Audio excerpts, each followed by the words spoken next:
Chapter 365. I sent my men to the place you mentioned. Guess what? The courtyard is full of steel weapons. Whoever goes there will sentence Hellion Vivian to death. Li Meng laughed. Even if the royal family finds out about this, they can only suffer in silence. The quantity is too large. Even the Ministry of War does not have the authority to make so many weapons, let alone a concubine like her. This time, Hellion Vivian will definitely suffer a great loss. Li Meng's explanation was clear and logical. He expressed that he didn't do anything out of line and only followed the procedures to arrest her. For this kind of privately harboring weapons, no matter who it was, they had to be arrested. It just so happened that he could use this incident to dampen Wei Wei's spirit and let her know that she didn't have the final say in the capital. Su Yang Mo smiled satisfactorily after hearing that. After all, that bastard was only in her teens. Even if she was really possessed by someone else, she would not know what taboo was in the imperial court. Until now, she probably still did not understand why she was arrested. Come, let's continue drinking tea. Su Yang Mo greeted Li Meng warmly, ready to watch Hellion Vivian's show. When the time came, she and Guang Yarrow would go to the emperor and mention a few words. Then, that bastard's good days would come to an end. Even the third prince could only watch from the sidelines. A restless little girl actually wanted to usurp the throne. This was a crime of the highest order. No one could even think of pleading for her. It was rare for Su Yang Mo to be so happy. Li Meng also flattered her. Both of them were chatting when they saw the Hellion Jiaoer walk in from outside. Li Meng quickly got up, his eyes roaming over the Hellion Jiaoer. He could not bear to look away. This was the first time he saw his fairy-like cousin at such a close distance. He appeared to be very attentive, but the Hellion Jiaoer looked down on these relatives from other places. She thought that these people were only able to get to where they were today because of her. Hellion Jiaoer was already disgusted with him, plus that pair of unruly eyes of his, so she didn't even bother to pay attention to him. Just as she was about to directly go to the inner room, she suddenly heard him mention a child who was following beside Wei Wei. Hellion Jiaoer paused. She raised her eyebrows and asked, "Is the child you're talking about bald?" When Li Meng saw that his fairy-like cousin was talking to him, his face immediately lit up. Yes, that's him. He's just a baldy who doesn't know the rules at all. It's true that the barren hills and turbulent rivers give birth to crafty people. Even a country bumpkin is so crafty, protecting that Hellion Vivian at every turn. I've locked him up in prison together with her. Hearing this, Hellion Jiaoer's expression suddenly changed. Say that again. What did you do to him? Yes, I did. That little baldy started the trouble, so I caught him too. Li Ji didn't think it was a big deal. Su Yang Mo didn't care either. So be it. He's just a poor kid who follows a blacksmith around. When the time comes, we'll just give him some benefits and let him go. Mother, that's not a poor kid. Hellion Jiaoer's fingers trembled. I don't know if I'm right, but I keep thinking that it's the seventh prince. Su Yang Mo's heart skipped a beat. She said with some hope, that's impossible. Why would the seventh prince appear in such a place? Mother, you don't know. That Hellion Vivian somehow got the seventh prince to follow her around since they were in school. This time, he must have followed Hellion Vivian to that courtyard house. Hellion Jiaoer's expression became uglier the more she thought about it. Li Meng broke out in cold sweat. Seventh prince. He caught the seventh prince. It was as if something in his brain had snapped. Li Meng fell heavily on the wooden chair, the teacup in his hand falling to the ground. He was dumbfounded. Catching Hellion Vivian was different from catching the seventh prince. Who was the seventh prince? He was the third prince's younger brother, the retired emperor's favorite grandson. A year ago, he was the one who made all the ministers in the capital cry for their parents. How did he bump into the little demon king who had not been seen for more than a year? If he caught the seventh prince, not to mention Madame Su, even Prime Minister Su would be in trouble. No, he had to leave. Yes, he had to leave the capital as soon as possible. Su Yang Mo glanced at Li Meng. She was a little flustered. How could he be so stupid as to catch the seventh prince? If they were caught by following the vine to the melon, Who knew what kind of disaster they would spit out? Su Yang Mo clenched her fists. Her mind was spinning fast. In the blink of an eye, she came up with an idea. Hellion Vivian made such a large amount of weapons privately. It is a serious crime. Even if the seventh prince is here, she is still guilty. Li Meng nodded repeatedly. His face was still pale and flustered. He stammered, Madam Su, then what do you think I should do? Leave the city first. No matter what, she could not stay in the general's residence any longer. Su Yang Mo stood up and warned, don't tell anyone that you've been here. You've misled people because you were enforcing the law. Don't be afraid if you're caught. Just say that you're thinking that someone has a rebellious heart and that's why you led the soldiers to put them in jail. Remember, as long as you don't say anything, they won't do anything to you. You're a smart person, I don't need to spell it out clearly. I know, Madam Su. Don't worry, I won't say anything that shouldn't be said. Li Meng left immediately after he finished speaking. However, at this moment, Nangong Lai had already received news. As a member of the priestly clan, he was better at taking the side door than others. He said, I've found out. That person is called Li Ji. He was transferred over from outside. Right now, people have already gone to his house to ambush him. When he appears, he will immediately be captured. Belegaju's mouth twitched. His surname is Li, not Su. Nangong Lai was stunned for a moment.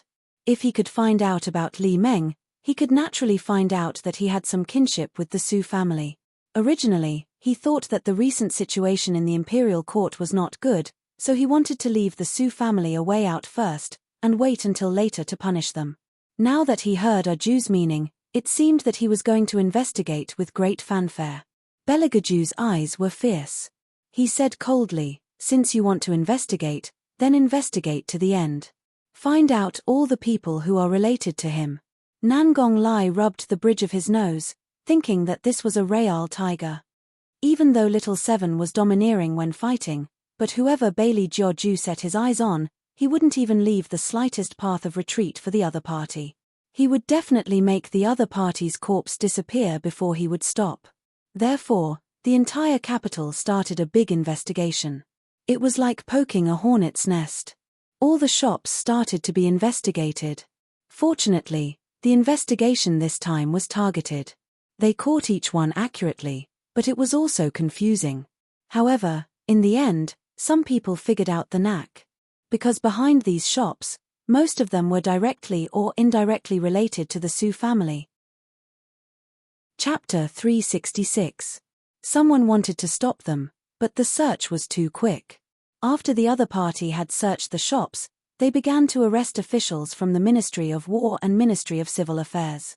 The search this time had uprooted all the connections that Su Yang Mo had built with the help of the Su family's prestige. Not only her trusted aides, but even those who were close to her were wiped out. Not only did this completely cut off Su Yang Mo's wings in the capital, it was also a vicious warning to her. It was a clear message to everyone that whoever helped this woman would be in for a bad time, and all of this was done in secret. Not many people could react in time, not to mention Li Meng, who was preparing to flee the capital. He had only gone back to pack his money when he was surrounded by the shadow guards who had barged in. Only then did he realize who was the one who had caused such a commotion in the capital. It was the third prince who he had never expected to be involved in this matter. When Li Meng entered the yamen, his body was dirty and disheveled. He glared with bloodshot eyes. He did not care if he had arrested the little seventh prince.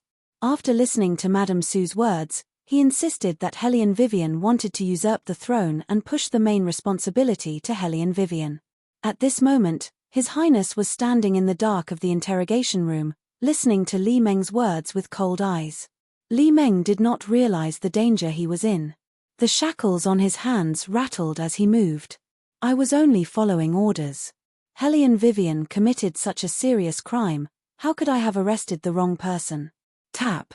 Bailey Jiu strode out with his long legs and slowly walked out from the shadows. His gaze was very indifferent and his thin lips seemed to carry a smile as he raised them up. What did you say? Li Meng suddenly paused. His scalp was numb and he did not dare to move. He only shouted, Royal. Before he could say anything, Belagaju suddenly stretched out a long and colorless hand. In a strange posture that seemed to tear through the darkness, he attacked Li Meng's neck. Coldness was the first thing that entered Li Ji's mind. Then, it was pain, and finally, it was fear, because he was actually being choked by the neck and lifted into the air. The feeling of his feet leaving the ground made Li Ji lose his center of gravity. His lips began to tremble slightly as fear filled his eyes. Bailey Jiaoju's movements were too fast. Li Meng simply didn't have time to react. In the darkness, the enchanting redness slowly dispersed from the man's pair of eyes. His handsome face was so white that there was almost no trace of blood, making people who saw it feel apprehensive. "You think you're right to catch her, hmm?" The cold aura carried a thick killing intent. A cruel smile appeared on the face shrouded in black fog. Because his throat was being strangled, Li Meng found it difficult to even open his mouth. His legs were shaking, and he looked like he was going to die at any moment. The interrogating official hurriedly wiped the cold sweat from his forehead and said word by word, Your Highness." Belagaju acted as if he didn't hear anything. He stood in the middle of the room elegantly. His lips were red and his teeth were white. Together with his incomparably handsome face, he looked like a god who had walked out of a manga. But the corner of his mouth was filled with a sinister viciousness. It was a killing intent that hadn't been revealed for a long time. Perhaps, this was the famous overlord who once ruled the capital. At this time, Belagaju only had one thought in his mind: kill this stupid human. His bloodthirsty eyes were covered with anger. His voice was cold as the judgment of hell. "This Highness precious prey, is he someone you can touch?" His 10 ivory fingers were as strong as white jade. With a cruel and irresistible force, he tightly gripped Li Ji's neck. He couldn't move at all. Li Ji's face was twisted and he was out of breath.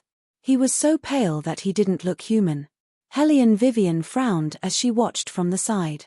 "This won't do. If His Highness kills someone here, it'll be difficult to explain. Moreover, this person had to be kept alive to lure out the people behind him." Thinking of this, Hellion Vivian turned around and reached out from behind Belagaju. She pressed down on his wrist. "You can't kill him now." The warmth from her fingers made the layer of red light in Bailey Jiaoju's eyes gradually fade away. Then, he let go of his hand and casually threw Li Ji to the ground. He looked back at Hellion Vivian and seemed to have recovered his usual indifference. First, he leisurely tidied up his outer robes. Then, in a cold voice, he ordered the person beside him, "Let him have a good taste of what it's like to be imprisoned for no reason." "Yes." The interrogating official finally let out a sigh of relief.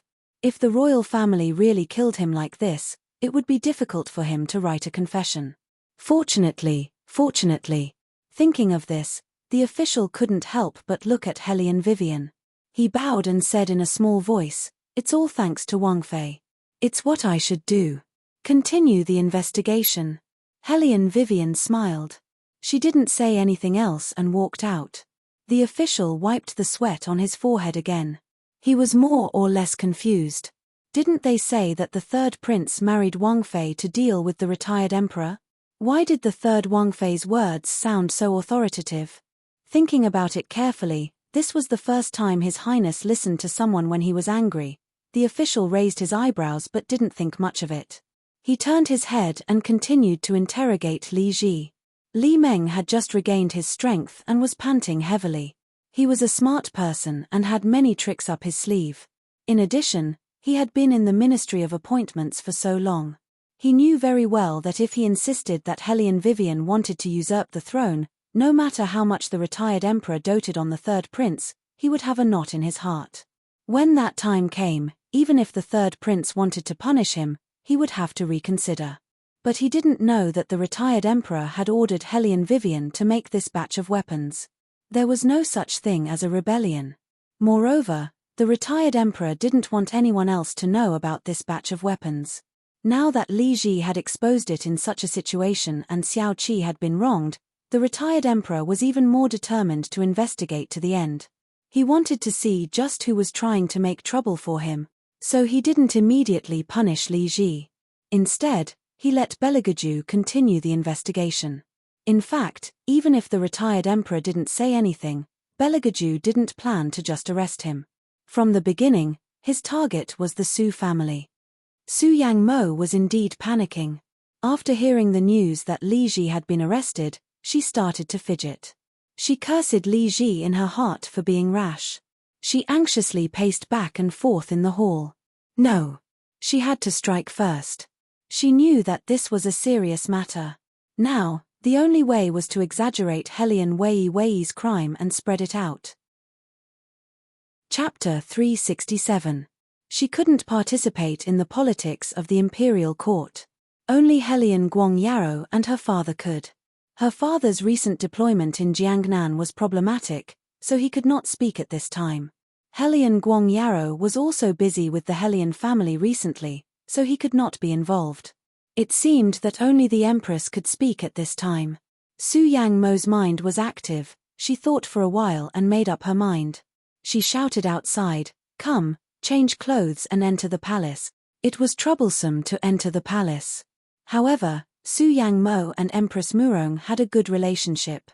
Before they were married, they were together, thinking about how to scheme against Helian Vivian's mother. Recently, Empress Murong's heart was very sullen. Her own younger brother was arrested, but as the Empress, she could not say a word. She already hated Bailey Jiaoju in her heart. She could not wait to completely eradicate this little bastard. Her brother asked her to wait, but how could she wait? Her son was ranked 5th, he was good in both civil and military matters, but he was not favored. The emperor liked him, but what was the use of liking him? Everyone in the world knew that as long as the retired emperor did not delegate power, the throne would not be decided by the emperor. The more she thought about it, the more annoyed she was. As soon as she looked up, she saw Madame Su kneeling on the ground. "Your Highness, this time, I must beg you to save me." "What's wrong?" Empress Murong pitied her, but she enjoyed this feeling. Before they were married, they were all sisters who played together, but she was much more superior than these people. However, when she thought about it carefully, that bitch Helian had never knelt before her. Empress Murong clenched her hands and comforted Su Yangmo. "Sit down first, tell me slowly. I have a distant cousin who works in the Ministry of Official Personnel Affairs.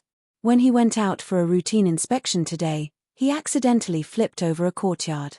The courtyard was full of weapons, carriages were moving them out mysteriously. My cousin was sure that there was something wrong with the other party. After checking, there was indeed something wrong. The courtyard was full of privately made weapons, the whole courtyard was full of them.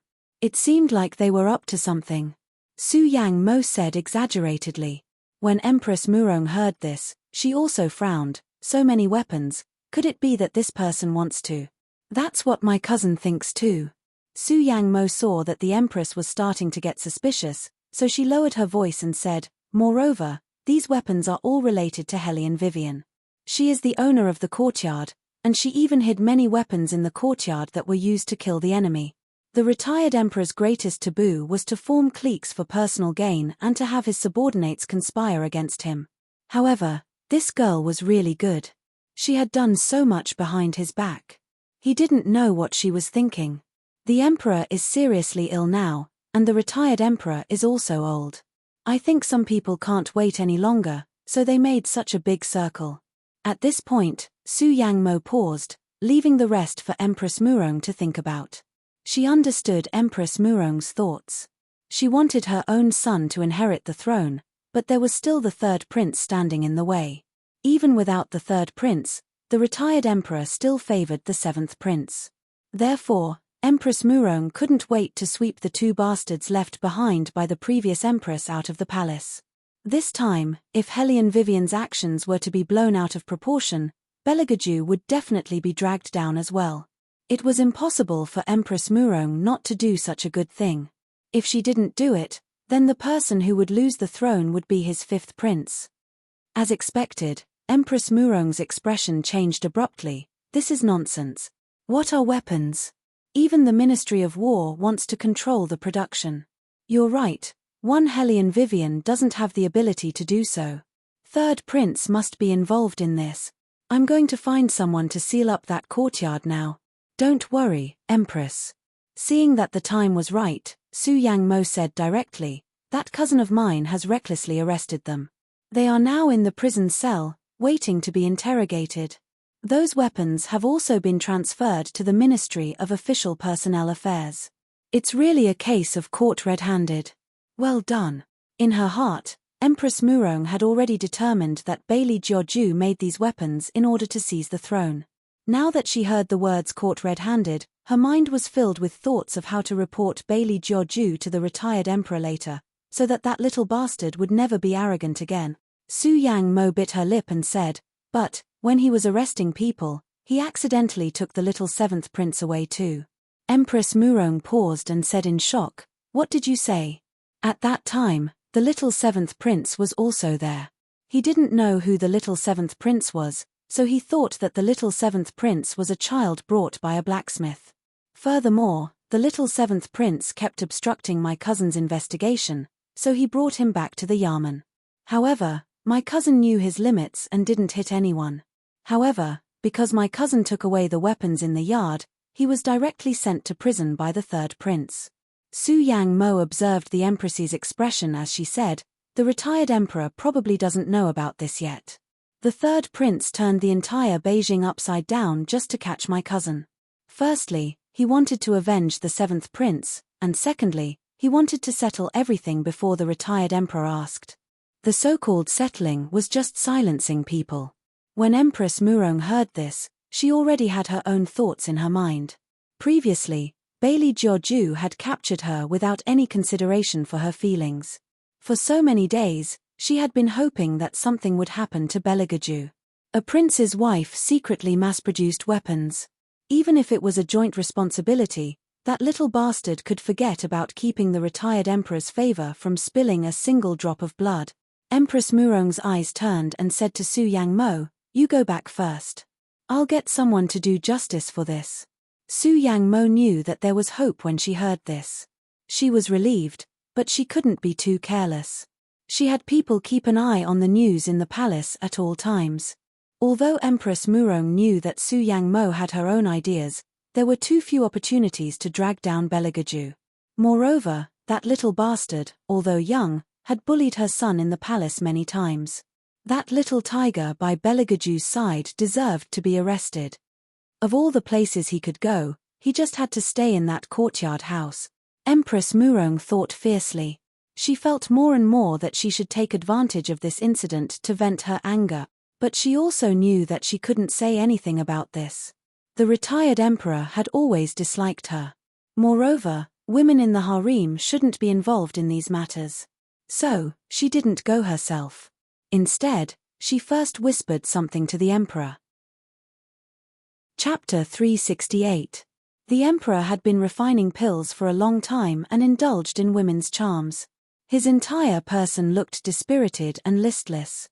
But the more he was like this, the more he would think about it when the empress said a few words beside him. Especially when it came to the matter of princes coveting his throne, he would more or less feel annoyed and disgusted. He didn't investigate further. After listening to Empress Murong's words, he directly went to the retired emperor's study. The retired emperor's anger hadn't subsided yet when he was angered by the emperor's words. "You said that Zhu has the intention to rebel? He wants to fight for your throne." Xiao Qi didn't go anywhere, but he didn't listen and went outside the village. That's why he was caught. The emperor was mediocre and had a weak personality. If he didn't give birth to a good son, he wouldn't have been able to get the throne back then. He also knew why the retired emperor helped him to the throne, but they were both his sons. He was most afraid of his imperial father in his life. Even after he became the emperor, this didn't change. He would hide if he could. If today's matter wasn't so serious, he wouldn't have come to see the retired emperor. It was a matter of thinking for a while, but it was another matter when he actually met the retired emperor. After hearing the retired emperor's words, he couldn't even speak properly. "That's not what I meant. What I meant was that Li Meng was too reckless. However, this matter can't be entirely blamed on him. Third brother had such a weapon outside. Someone should investigate." Bang! Before the emperor could finish his words, the retired emperor slammed his hand on the table and stood up. He was exasperated with the retired emperor's failure to meet his expectations. "Get out of here. Get out of here right now." When Eunuch Sun heard the words "get lost," he knew that the retired emperor was really angry. When he raised his head, he saw the retired emperor again. He was holding his forehead and hurriedly supported his master. No matter how mediocre the emperor was, he wasn't insensible. Now that he saw the retired emperor so angry, he panicked and called out anxiously, "Imperial father, Imperial father." The retired emperor waved his sleeves and pushed him away. He took a deep breath and regained his usual dignity. This son of his was the failure of his life. Even after becoming the emperor, he was still muddle-headed and listened to whatever was said. Now that things had come to this, he was actually speaking up for someone else. "Let me ask you, is little Seven your son?" The retired emperor's voice was filled with anger. "Your son was captured for no reason at all, and you're still speaking up for others. I don't think you're a soft-hearted person. You're just incompetent." The emperor didn't dare to reply to the retired emperor's words. His face turned pale. The retired emperor steadied his breathing and sneered, "You usually fiddle with those medicinal pills, and I don't care. Why did you think of asking about these things today? Tell me, did the empress you chose say something in your ear again? I just feel that the matter of this weapon is no small matter." The emperor licked his lips and explained, "I don't want to speak for anyone. I'm just worried that the third prince really has other thoughts." The retired emperor wanted to get angry again. If he had such thoughts, you would have been dragged down as the emperor a long time ago. For so many years, who was the one who blocked the outside? That's why the four great families didn't dare to act recklessly. If it was only you, our war dragon empire would have been lost long ago. You still have a place to refine pills? Your Majesty, you should give yourself some face. The emperor looked at the retired emperor's cold eyes and didn't dare to say anything more. However, the retired emperor didn't plan to let it go. He encouraged the emperor to say that Ju wasn't good. It was obvious that he wanted to frame Ju. He ordered someone to make this batch of weapons and asked that girl, Wei, to make it. There were still some of his men guarding the courtyard. Under such circumstances, the news actually leaked out. Not to mention that his most beloved grandson had been captured, his third grandson had also suffered an unjust injustice. He originally thought that Ju's fanfare was a little too disrespectful to those old people's face. Now it seemed that these people couldn't wait for his two grandsons to die a horrible death. "Good, really good. Eunuch Sun, call the empress over." The retired emperor threw away the booklet in his hand. His eyes were as cold as ice, making all the eunuchs and palace maids standing in the palace shiver. When the empress heard that the retired emperor wanted her to go in, she looked at the emperor's pale face. Her heart immediately skipped a beat. However, she didn't know that those weapons were made by the retired emperor. She insisted that since Helion Wei had the guts to make so many weapons, then there must be someone supporting her behind the scenes. That's right, that girl Wei does have someone behind her. The retired emperor looked at the empress who was desperately trying to convict Helion Vivian and laughed coldly. "That person is not anyone else, it's me." What? The empress suddenly felt her legs go weak. Her previous arrogance was all gone. She hurriedly looked at the emperor. The emperor was also stunned in place. Things had already gone beyond their imagination. They had never expected that the batch of weapons was actually ordered by the retired emperor to be made. "Go and show this idiot the secret memorial that I wrote earlier." The retired emperor ordered Eunuch Sun, who was beside him. He no longer cared about his usual etiquette and was only one step away from pushing the emperor out to give him a beating. The empress looked at the words on the envelope. Her face became uglier and uglier and her fingers began to tremble. The retired emperor glanced at her. "I ordered the weapons to be made. Am I also plotting to usurp the throne, As he spoke, the retired emperor threw the teacup in his hand away.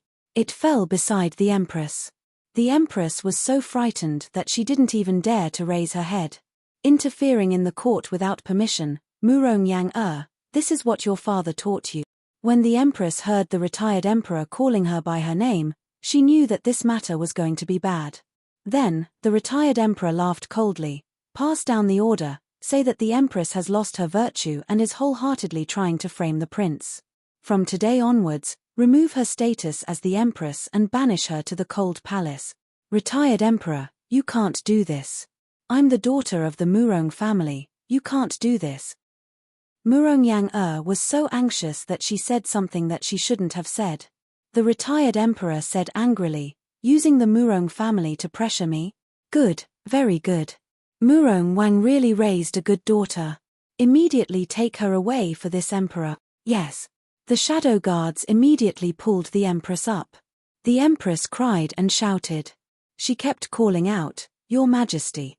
The emperor also wanted to plead for leniency for her, but he saw the retired emperor rubbing his forehead as if he was completely disappointed. He looked at him and said, You also leave. Go back and think about what evil things the empress you chose has done. Chapter 369. At this moment, the emperor did not dare to say anything else and retreated immediately. The general's residence. The smile on Su Yang Mo's face gradually disappeared as she could not receive any good news. Logically speaking, the empress should have a result soon. However, until now, she had not received any news at all. There was also no news from the people she sent out. Su Yang Mo had a bad feeling in her heart and her palms were full of cold sweat. At this moment, the steward who helped her out rushed in hastily with a flustered look on his face. Master, our shops have been investigated. And all the officials who are related to us have been arrested. The steward was out of breath as he spoke. Su Yang Mo felt as if a bolt of lightning had struck her. She hurriedly went out to ask around. Too many people had been arrested. Not only the few officials who were related to her, but even the forces that the Su family had planted were also investigated. Su Yang Mo panicked. She was in a terrible fix as she searched everywhere for money to fill the hole. At the same time, she had to be careful not to be discovered. What made her even more anxious was that no matter how much money she offered, no one would help her. This was a situation that had never happened before. Su Yang Mo thought that she could only rely on Helian Guang Yarrow now. However, Helian Guang Yarrow had not been back often during this period. However, he always had to give an excuse. Now, he only asked people to bring back a cold sentence. Sometimes, he did not even say a word. She did not know what he was doing. Su Yang Mo was very anxious. However, she could only watch as those people were arrested. There was no way she could do anything. Su Yang Mo comforted herself that everything was not set in stone yet. According to Li Meng's character, he would not expose her. Even if she was really involved, Helian Vivian's crime was much more serious than hers. She did not have to worry so much. Su Yang Mo did not know that her so-called crime did not exist at all. It was night, in the prison. Li Meng had never suffered like this before. He thought that someone would get him out soon. However, half a day had passed and there was no news from the outside. Not only that, what made Li Meng even more unbearable was that he was not even allowed to drink a mouthful of water under the glaring light and no one spoke to him. Even when he was beaten up before, he was in a better state than this. An unprecedented sense of panic caused his forehead to be filled with cold sweat. Young master, let's go in and beat him up again. It's too easy for that bastard to wait like this. Da Xiong fiddled with his fingers in front of Helian Vivian indignantly. Helian Vivian smiled lightly. Don't worry. Treating him this way will make him feel worse than beating him up. Is that so? Da Xiong didn't understand. He was just sitting there, so why would he feel uncomfortable? Helian Vivian curled her thin lips and crossed her arms as she listened to the sounds inside. According to the analysis of the experts, if a person is left in an unfamiliar environment for a long time under intense light, with no one to talk to him, and with no way to obtain information from the outside, this person will feel uneasy. Of course, uneasiness is only the first step. In the long run, he will feel that something is wrong everywhere, and then he will have a mental breakdown. As soon as Helian Vivian finished speaking, Da Xiong heard the screams coming from inside the cell. Li Meng couldn't take it anymore. He hugged his head. His face was extremely pale, and his lips were blue because of the lack of water. I'll talk. I'll tell you everything. Da Xiong's eyes widened as he looked at Helian Vivian. He thought to himself, how can this work? He didn't know that Hellion Vivian was using the most professional interrogation technique of the American FBI. It was the famous psychological attack technique. Not only Da Xiong, but even the prison guards were impressed by Hellion Vivian's method. She didn't need to do anything to get him to talk. Hellion Wei strolled in and sat opposite Li Meng leisurely. With a lazy and handsome air, she said, "Tell me, how did you know the address of the courtyard?" "It was Madame Su. Madame Su told me." Li Meng's eyes were bloodshot. "She said that you made a batch of weapons and that the location was just outside the city. If I can find out about this batch of weapons, I'll definitely be rewarded. After all, making weapons without permission is a serious crime." Hellion Vivian looked at him indifferently but didn't say anything. Li Meng was on the verge of breaking down after being locked up for a few hours. He didn't know what Hellion Vivian was thinking. He felt that this person was more difficult to deal with than all the ministers he had met before. Was this still the love-struck good-for-nothing? Li Meng narrowed his eyes as he watched. He was afraid that Hellion Vivian would think that what he said was useless and continue to lock him up. He immediately sold out all the men that the Su family had planted in the capital over the years. This time, it wasn't just Su Yang Mo. Even the old fox, Prime Minister Su, who had painstakingly built up his influence in the capital over the years, had suffered heavy losses. Anyone with some potential had been uprooted. "Young master, you're amazing." Da Xiong watched the entire process with his mouth agape. Now, he truly admired this new leader who had taken over. Hellion Vivian held Li Meng's confession and curled her lips into a sinister smile. "I've said it before. If anyone dares to bully people in my territory, I'll uproot them." Li Meng was blind this time. He had completely fallen for it. He didn't know that Hellion Vivian didn't speak because she was waiting for him to speak. The more Li Meng spoke, the more flaws he would reveal. This was a psychological battle. The more silent Hellion Vivian was, the more flustered Li Meng became. He thought that Hellion Vivian knew everything, so naturally, he told her what he should and shouldn't say. Beligaju watched this scene casually. When she was done with the interrogation, he glanced at her indifferently. "Come with me." Hellion Vivian raised her eyebrows and followed Beligaju to the corner. However, he turned around and trapped her in the corner.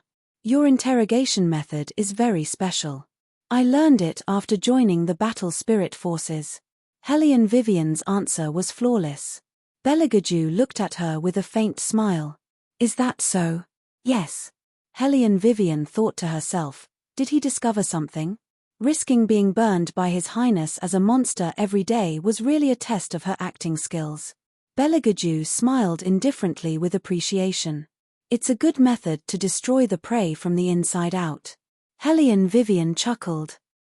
A person who could appreciate this kind of interrogation method was really a pervert. It's just that it's not thorough enough. Beligaju rubbed her small face with his fingers. Her skin was smooth and cold like a piece of warm jade. After touching it twice, he didn't care about her perfunctory answer. If you tell him that Su Yang Mo didn't protect him at all, but used him as a scapegoat, he'll break down even more. Chapter 370. Hellion Vivian was speechless. She had no choice but to concede defeat to such an insidious method of driving a wedge between them. "Your Highness, are you teaching me to be an evil woman? Didn't he say that he hated women with ulterior motives the most? Why was he teaching her this?" Beligaju did not answer her. Instead, he rubbed the mark he left on her neck with his finger. He was satisfied to see Hellion Vivian tremble. This was a new hobby of His Highness recently. It was as if he was confirming his own territory. Hellion Vivian looked at him speechlessly. Beligaju's eyes turned cold. "It's faded a lot." That was for sure. She used the strawberry juice in her space to remove the mark every day. If there was no effect, it would be a waste of her magical strawberry juice. It had a whitening effect. Hellion Vivian smiled, looking very happy. Bailey Jiaoju looked at her. His thin lips were cold. He didn't like how happy she was right now. It was as if this little thing was always thinking about how to get rid of him. "Your Highness." And Ying stood a meter away, not daring to come any closer. He could only report from afar, Prime Minister Su saw that you've captured his people and couldn't help but make a scene. He's now standing in front of the retired Emperor's palace with Su Yenmo. Beligaju smirked and said with a strong sense of viciousness, "Bring Li Meng's testimony and let's go back to the palace." "Yes." Shadow bowed his head respectfully. He was more or less confused. Why did he feel that His Highness's tone was colder than before? No matter what, the Su family was really in deep trouble this time. The lanterns were lit outside the palace where the retired emperor lived. Prime Minister Su was kneeling with Su Yangmo. He put his crown on his left and put his knees on the ground, waiting for the retired emperor to give him an explanation. Why did the third prince capture all of his people? What crime did they commit? He had to give him an explanation. Su Yangmo knew the reason, but she did not dare to tell her father the truth. She only told him what she had said to the empress. Prime Minister Su had no idea how things were progressing, but he was more experienced than Su Yangmo. He knew that the Ministry of Official Personnel Affairs would not be able to get anything out of the interrogation in such a short time, so he wanted to strike first. He had the same thoughts as the empress. Even though they had caught the little seventh prince by mistake, but compared to all these, harboring and manufacturing weapons was the real crime. If he knelt here today, all the ministers would know that the third prince not only had the intention to rebel, but also abused his imperial power to casually arrest people. This was the scene that Hellion Vivian and Beligaju saw when they entered the palace. Prime Minister Su kept his composure. He knelt outside in the middle of summer and did not even get up. Even when he saw Beligaju and Hellion Vivian, there was no change in his expression. He was very thoughtful. However, Su Yangmo's eyes fell on Hellion Wei Wei. Back then, she had the chance to kill this little bastard, but she chose to keep this little bastard alive. Firstly, it was because the same blood flowed in her body as her mother's, so she might come in handy one day. Secondly, compared to killing her, she preferred to see this little bastard's downfall. Back then, she could not compare to that person in the Hellion family. Wherever that person was, she would never be able to make a name for herself. That person was the most pampered person in the capital since she was young. Everything she ate and used was the best. Even the emperor back then had to please her when he was young, but he was still willing to get what he wanted. Unlike them, they had to look at other people's faces. She had never made a name for herself because of that person. Fortunately, the heavens were fair and gave her a chance to get Hellion Guangyao. That young lady from an aristocratic family who was spoiled by men did not understand that sometimes, what men needed was to lower their tone and cooperate with the other party. Her dominance would only make men unfaithful. How could she bear to give up such a feeling of victory? Seeing that person's daughter live a life worse than a dog or a pig, despised by everyone, made her 100 times happier than killing that little bastard. It was just that, she did not expect that she would leave behind a disaster for herself. Su Yangmo looked regretfully at Hellion Vivian's back as she walked in front. Her hands that were hidden under her long sleeves slowly clenched. When she looked up, her face was full of certainty. The third prince's big move had already angered her father. Now that her father was kneeling outside like this, it was bound to cause a lot of discussion in the court. Now that it had come to this, even if the retired emperor wanted to turn a big problem into a small one, it would be impossible. He had to give the court officials an explanation, and this explanation was bound to abolish that little bastard's position as princess consort. Because the retired emperor wanted to protect his beloved grandson, the third prince, he had to push someone out to stop the public from talking. And this little bastard was the best tool. At that time, this little bastard would be abolished, and her Jiaoer would have another chance. Su Yangmo's calculations were very good, and the corners of her mouth rose.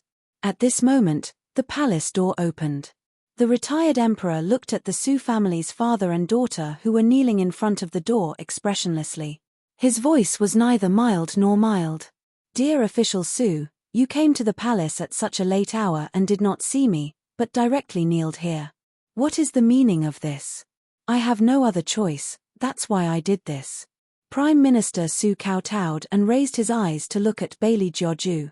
Since this afternoon, the third prince has been secretly arresting many officials in the imperial court without telling you. Now that the situation outside is in chaos, I have no choice but to come here personally to see you. Bailey Georgiou's expression was indifferent as he listened to his words. That handsome and cold face did not have a trace of expression. If there was really something, it would probably only make people feel a trace of mockery. And as far as I know, the royal family is doing all this because Lord Lee from the Ministry of Official Personnel Affairs investigated a courtyard house today. Prime Minister Su continued in a low voice, not long ago, Lord Lee received news that someone outside the city was buying large amounts of steel. Moreover, his actions were very strange, and it was suspected that he was secretly manufacturing large amounts of weapons. Without hesitation, he immediately went outside the city and seized countless weapons. However, because of his recklessness, he mistakenly arrested the little seventh prince and sent him to prison.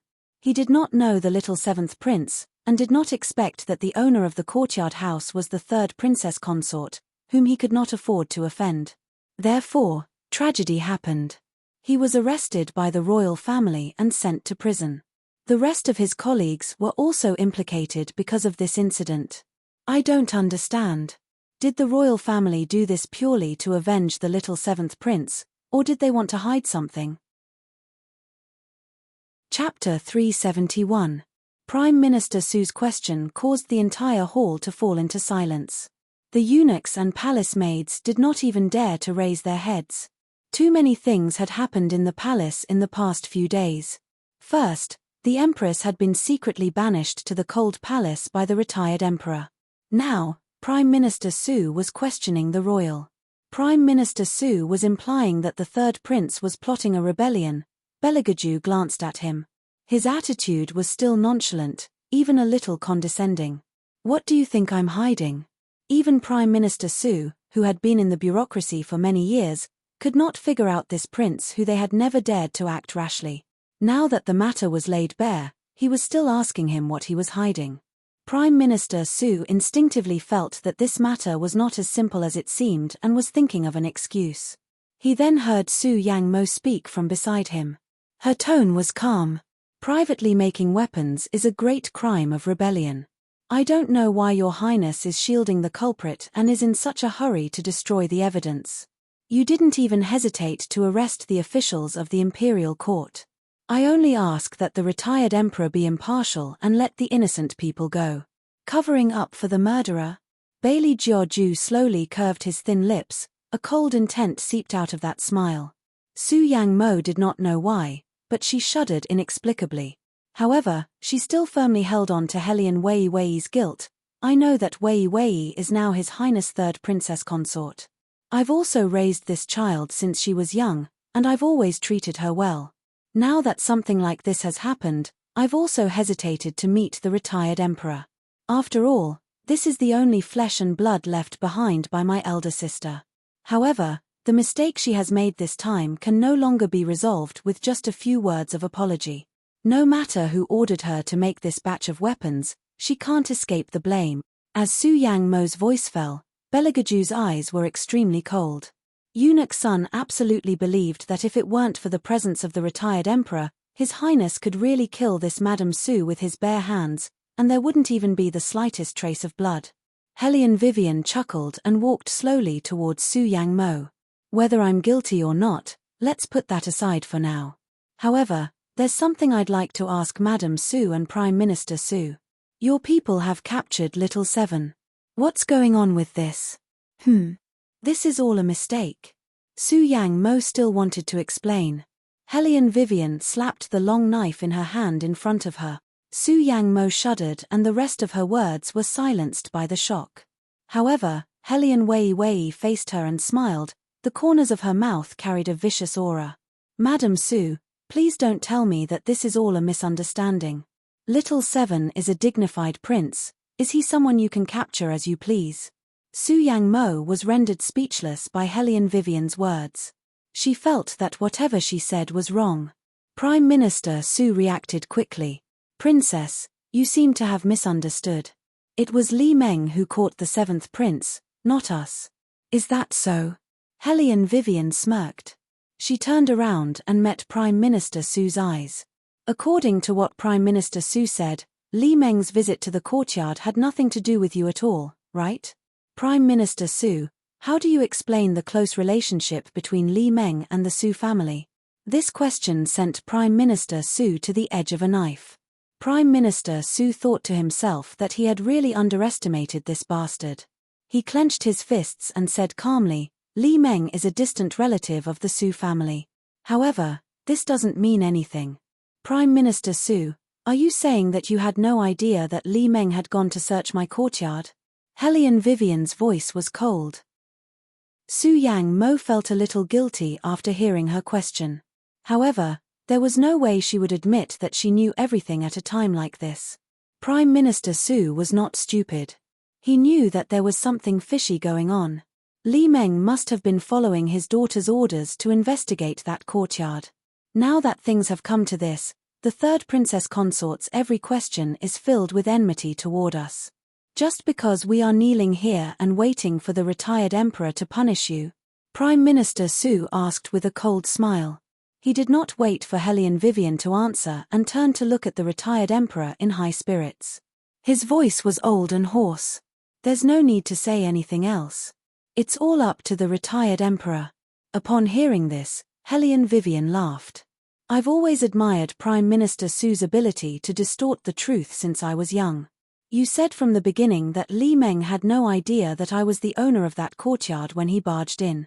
Unfortunately, Li Meng has confessed everything. As she spoke, she took out the paper containing the confession. Here is a detailed record of how Li Meng discovered the courtyard house outside the city, and why he insisted on barging in despite knowing that it was my courtyard house, capturing people and stealing good. Su Yang Mo looked at the testimony and felt a little dizzy. She cursed Li Meng in her heart and the color on her face faded. She never thought that the other party would be unable to hold on so quickly. It had only been 4 to 6 hours. The confident Prime Minister Su started to panic. The situation seemed to be out of his control. Usually, when the Ministry of Official Personnel Affairs interrogated a prisoner, it would take at least 1 or 2 days before the results were out. How could it be so fast this time? Eunuch Sunday. The retired emperor, who had been silent all this while, finally spoke. However, his voice was deep and oppressive. Let Prime Minister Su see for himself what's written on it. Yes. Eunuch Sun accepted the order and brought the confession paper in front of Prime Minister Su.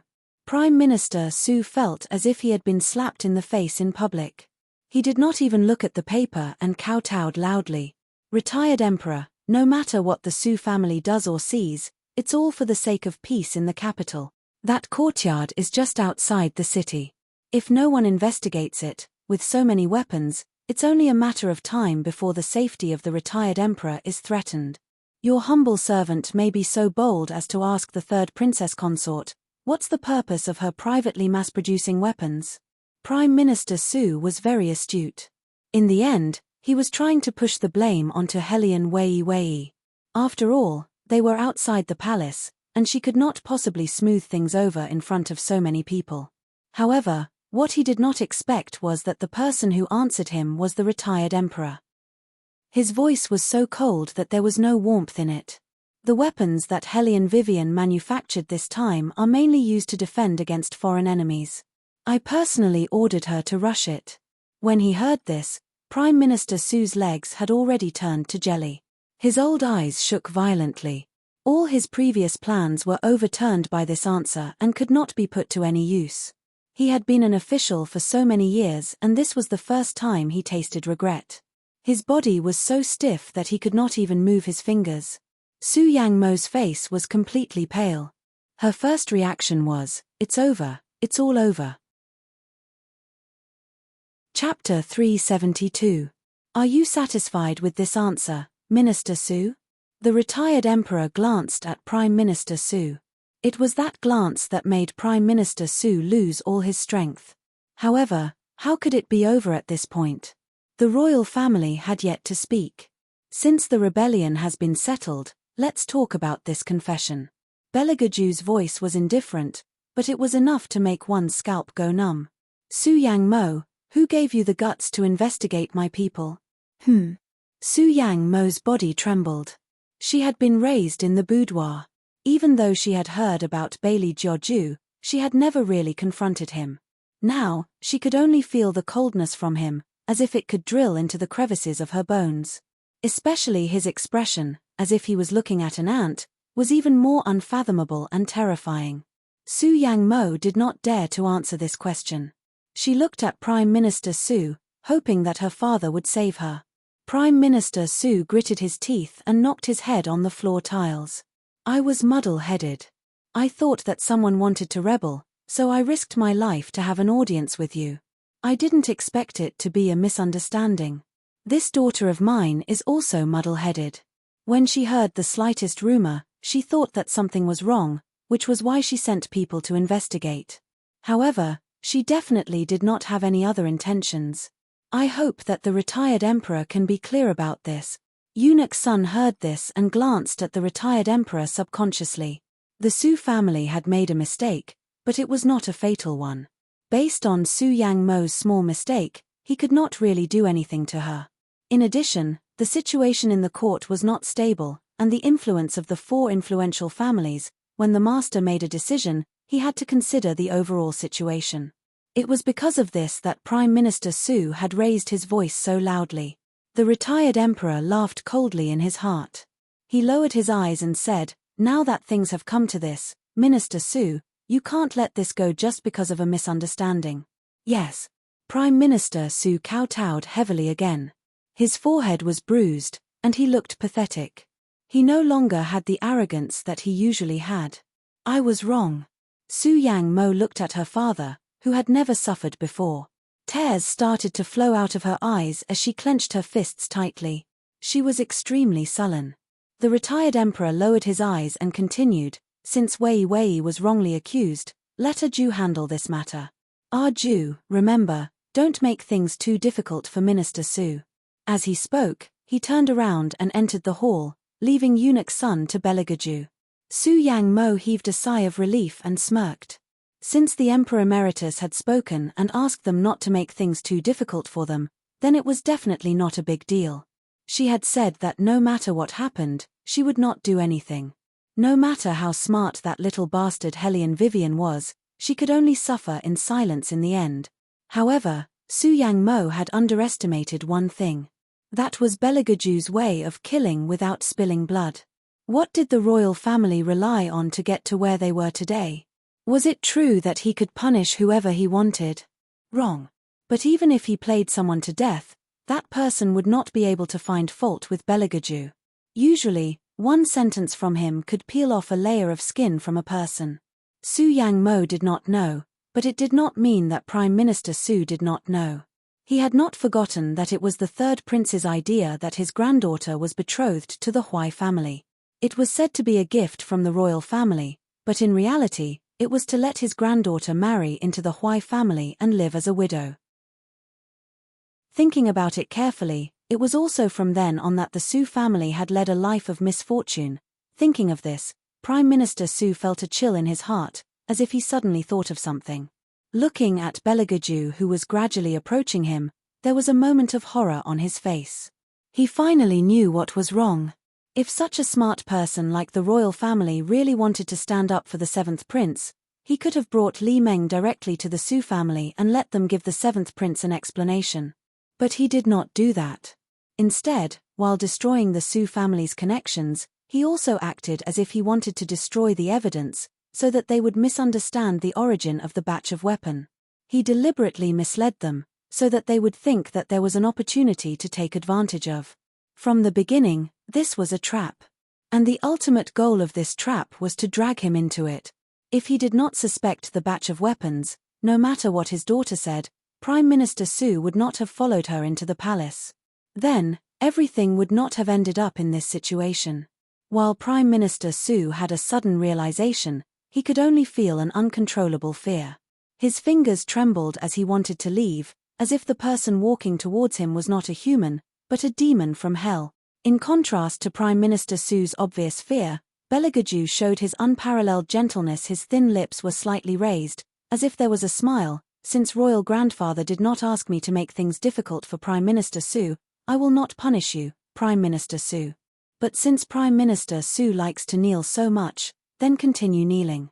You can leave when the sun comes up. What? Before Prime Minister Su could say anything, Su Yang Mo, who was beside him, almost screamed. The sky had just darkened. There was still one more night before the sun came up. Her father was already so old. Even if he had martial qi to protect his body, kneeling for one night was enough to take his life. Moreover, the wind had started to pick up, so it would definitely rain soon. How could her father take it? This royal family did not mean that they would not punish him, they clearly wanted her father to die outside the palace gate. But it was such an insidious method that she could not even find a reason to refute. Prime Minister Su had obviously accepted his fate. His two old hands were clenched tightly, his teeth clenched, and he said, "Yes." Eunuch Sunday. Beligaju continued, his voice neither cold nor indifferent, put up Lord Li Meng's confession on the city gates as a warning to all the officials. Don't let something like this happen again. Yes. Eunuch Sun accepted the order and left. Su Yang Mo's face turned pale again. If it was put up on the city gates, wouldn't everyone in the capital be able to see it? How was she going to face others in the future? As for Madame Su, Beligaju played with the ring on his pinky finger slowly. He looked like he was smiling, but his eyes were cold and penetrating. She is Prime Minister Su's daughter after all. It's not good to punish her too heavily. Just do a casual self-reflection during the parade. Parade? When Madame Su heard these two words, she was so angry that she fainted on the spot. Her eyes were filled with humiliation. She was so angry that her whole body was trembling, but she did not dare to say anything. She could only watch as her hands were cuffed and then led out of the palace. Hellion Vivian saw that they were gone, then she had the chance to approach Beligaju. Chapter 373. Parade through the streets. Reflect on yourself. How did His Highness come up with such an idea? It was too sinister. Beligaju looked at her eyes that were much clearer than usual and his thin lips curled. What's wrong? Is this not a good idea? No. She just wanted to know how His Highness's brain worked. He could even think of such a sinister idea. Moreover, she had not even done anything this time and the other party had already wilted. Even Prime Minister Su could not escape the fate of being slapped in the face in public. She felt relieved watching from the side. This was all thanks to the man in front of her. Hellion Vivian looked at Beligaju again and continued in a clear voice, "It's very satisfying. As long as it's satisfying." Bailey Jiaoju's tone was neither fast nor slow. It really didn't seem like he was teaching people to do bad things, but the words he said made people's feet slip. Your methods are too inexperienced. What slapping yourself in the face? It's just a matter of pain. If you want to take revenge, you have to let her remember this humiliation for the rest of her life. Hellion Vivian nodded her head as she listened. It was rare to see such a black-bellied person like the royal. However, was it really a good idea for him to teach her so many tricks? Didn't he say that he hated women who were scheming and only liked innocence? Why did she always feel that His Highness did not follow the script? Beligaju glanced at his belongings, who were rarely obedient, and reached out to pull her over. There was a gentle smile on his lips. Hellion Vivian's mind was still stuck on the words just now. Naturally, she did not pay much attention to the man's actions and missed the faint smile on Beligaju's lips. People came and went in the old streets of the capital. Regardless of whether they were from noble families or ordinary people, they would all come to the streets at this time. Look, who's that? I think it's the madam of the general's residence. Someone in the crowd recognized Madame Su and shouted, "Let's go and have a look." Su Yang Mo's left hand was fastened to the prison wagon as she made a self-criticism in front of everyone. Hundreds of people were listening to her recitation below. Every word and sentence could be heard clearly in the huge Chang'an street, as if it was an echo. Everyone looked at her and laughed. Su Yang Mo felt her face burning up. She did not need to touch it to know that it was boiling hot. She had never been humiliated like this in front of so many people in her life. It felt like she was being exposed in front of everyone. TSK, I really didn't expect that the dignified madam of the Hellion family would actually have such a vicious stepmother. Normally, seeing her abstain from meat and pray to Buddha, I really thought that she was a good person. Su Yang Mo, who had been in a high position all this while, gritted her teeth so hard that they broke. After she finished reading the content on the rice paper, her voice was choked with sobs. However, the shadow guards who were carrying out the task did not let her off and made her repeat it 10 times. Su Yang Mo's face alternated between red and white. She lowered her eyes to hide the resentment in them. Even though she was unwilling, she could only bite her lip and continue to recite. Among the spectators, there was no lack of people from the Hellion family. Seeing Su Yang Mo in such a state, they only felt that they had lost all face. Therefore, even after Su Yang Mo had finished reciting her self-reflection 10 times, no one was willing to come and pick her up. Now, the people of the Hellion family were afraid that someone would find out that they were related to Su Yang Mo. Everyone was hiding far away. Su Yang Mo had no choice. In the past, she was always picked up when she went in and out of the house. This time, she could only lower her head and walk back to the general's residence on her own while listening to the whispers around her. That feeling was even more unbearable than killing her. The Hellion Jiawa, who was in Iyun restaurant, did not know what was going on. She was just composing a poem with the young ladies of the official family when suddenly, 2 people started pointing at her and gossiping. She could clearly feel that the gazes of the people around her had changed. That kind of mockery was mixed with shallow laughter, as if they were looking at a clown. The Hellion Jiawa had not been having a good time recently. Seeing such a scene, she could not hold it in anymore. She did not even say a word of farewell and went home crying. However, what she did not expect was that the atmosphere at home was the same. Those maids and servants who usually did not even dare to look at her gathered together after she walked past them. She did not know what they were talking about. In the past, Hellion Jiawa still had a personal servant girl, but now she was all alone. She didn't even have a convenient person to use. The feeling of humiliation in her heart became even heavier. She entered the room and smashed the things in the room. Su Yang Mo saw this scene when she came back. Usually, she would still have the mood to coax the Hellion Jiawa. But today, she was really tired. More than tired. She had never been in such a sorry state before. Her hair, which she had specially combed because she was going to enter the palace, was now disheveled. She was a person who usually paid attention to her manners, especially when it came to maintenance. She would not let her feet touch the ground if she could. Back then, because she knew that ambergris had the effect of smelling feet, she deliberately cut off the use of Hellion bitch. Now, this pair of jade feet, which she took care of so much, was worn down to the point that it hurt when she moved. All of this was because of that little bastard. Su Yang Mo clenched her hands tightly and slammed them on the wall with a bang. She looked like a crazy woman who had lost her mind. The Hellion Jiawa had never seen Su Yang Mo like this. In her impression, Su Yang Mo had always been a person who would not allow herself to be stained with dirt. Looking at Su Yang Mo now, she was covered in dust. Her cloth shoes were so dirty that they were beyond recognition, not to mention her performance. The Hellion Jiawa instinctively felt repulsed. "Mother, what happened to you?" "Review. I've been doing a review on the streets all day." Su Yang Mo lowered her hands. The Hellion Jiawa could not believe what she had heard. "What did you say? What review? Didn't her mother and grandfather enter the palace to suppress that little bitch Hellion Vivian? Even if she had to do a review, it should be that little bitch. She had committed a serious crime of rebellion. What did it have to do with her mother?" Su Yang Mo covered her face and told him everything that had happened. The Hellion Jiawa finally understood why those people outside looked at her that way. Parade. She actually had a mother who paraded the streets. This was destined to be a disgrace to her. In the future, when people talked about her, they would definitely say, "Look at this person, she has a mother who paraded the streets." "How could this happen?" The Hellion Jiawa shouted. "Didn't you say that everything would be foolproof? What happened in the end? You were actually dragged to a parade. Mother, have you ever thought about how I will face you in the future if you do this?" If it was in the past, Su Yang Mo would have slapped Hellion Jiawa for speaking to her like this. However, she only had one daughter now. She panicked and grabbed Hellion Jiawa's hand. She said anxiously, "Jiao, wait a little longer."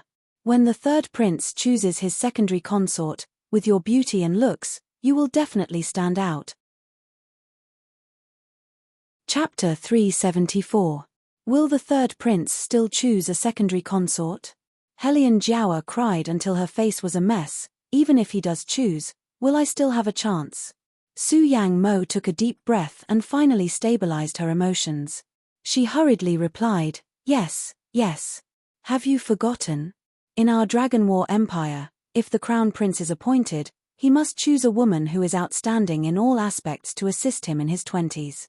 Even though Wei Wei, that vile spawn, had recovered her chi and wasn't as useless as before, that face of hers was still far from having the qualifications to be outstanding.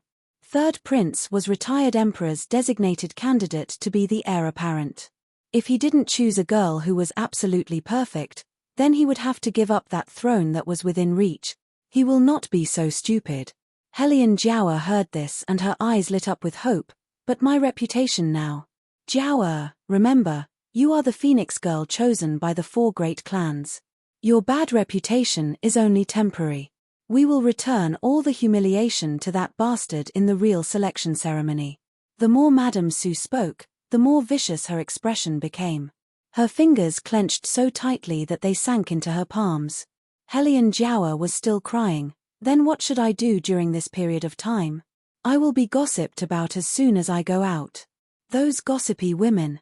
Madame Su scolded, but in her heart, she had the same thoughts as Helian Jiawa. She lowered her eyes and said, let's go to Chengde and stay there for 2 days. Your grandfather still has a house there. The third prince is almost old, but there are still a few more days. We will come back when the capital is calm. Helian Jiawa also thought that this was a good idea and nodded slightly. Madame Su stroked her beloved daughter's long hair, but the hatred in her eyes did not subside. After she comforted Helian Jiawa, she wanted to give some money to the imperial palace so that they could think of a way to plead for Prime Minister Su. However, this time, no one accepted her. Everyone refused to see her. Su Yang Mo panicked and ordered the butler to look for Helian Guangyaro.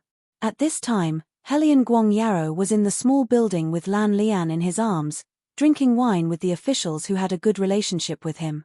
He saw someone coming in from outside. That person had never seen eye to eye with Helian Guangyaro. Now that he saw how well Helian Guangyaro was living, he was very surprised and opened his mouth. Brother Guangyao, don't tell me you still don't know?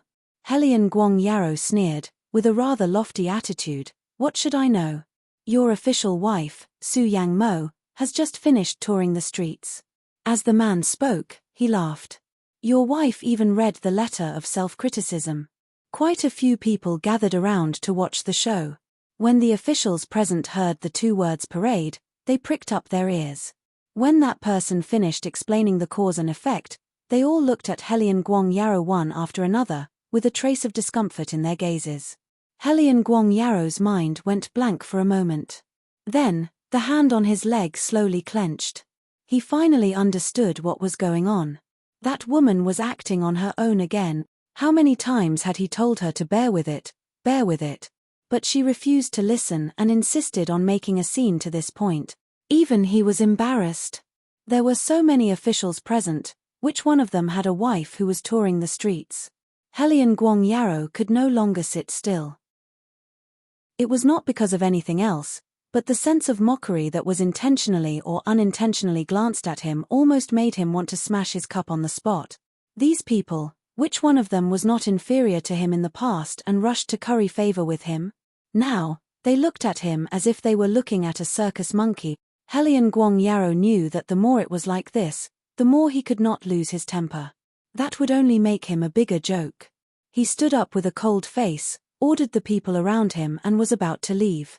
At this moment, the woman named Lan Lian pulled him back, with a shy and gentle expression on her face. Sir, take everything easy. Helian Guangyaro could not help but pull the woman in front of him into his arms again.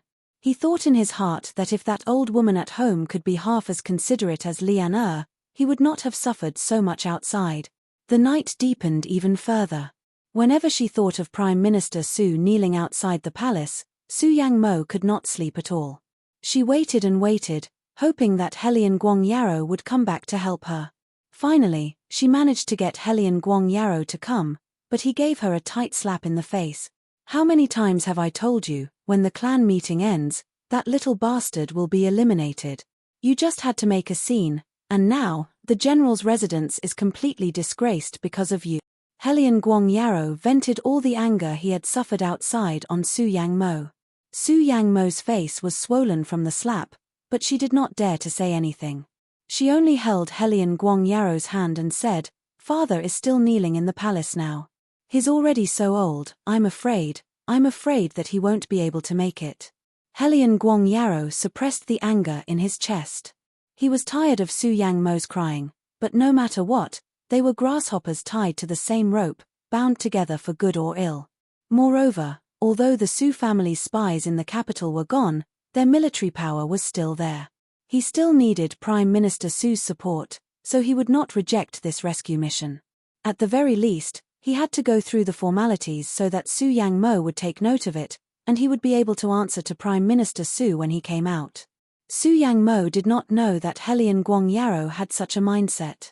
Seeing how much money he took out, she thought that he had put in a lot of effort to save the people. She did not expect that Helion Guang Yarrow only used a small portion of the money to pull strings, and the rest was given to Lan Lian in the small building.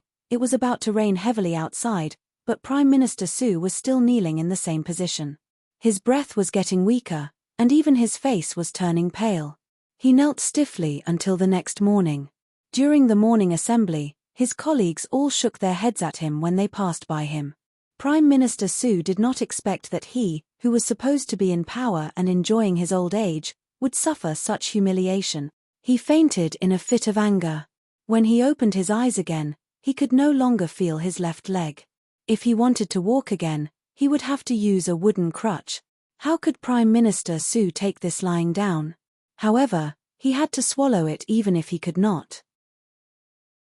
Belegaju's method was too vicious. Even if he argued in the imperial court, he would not be able to find any fault with him. Even if he was aggrieved, he could only endure it. Helion Guang Yarrow knew how to conduct himself.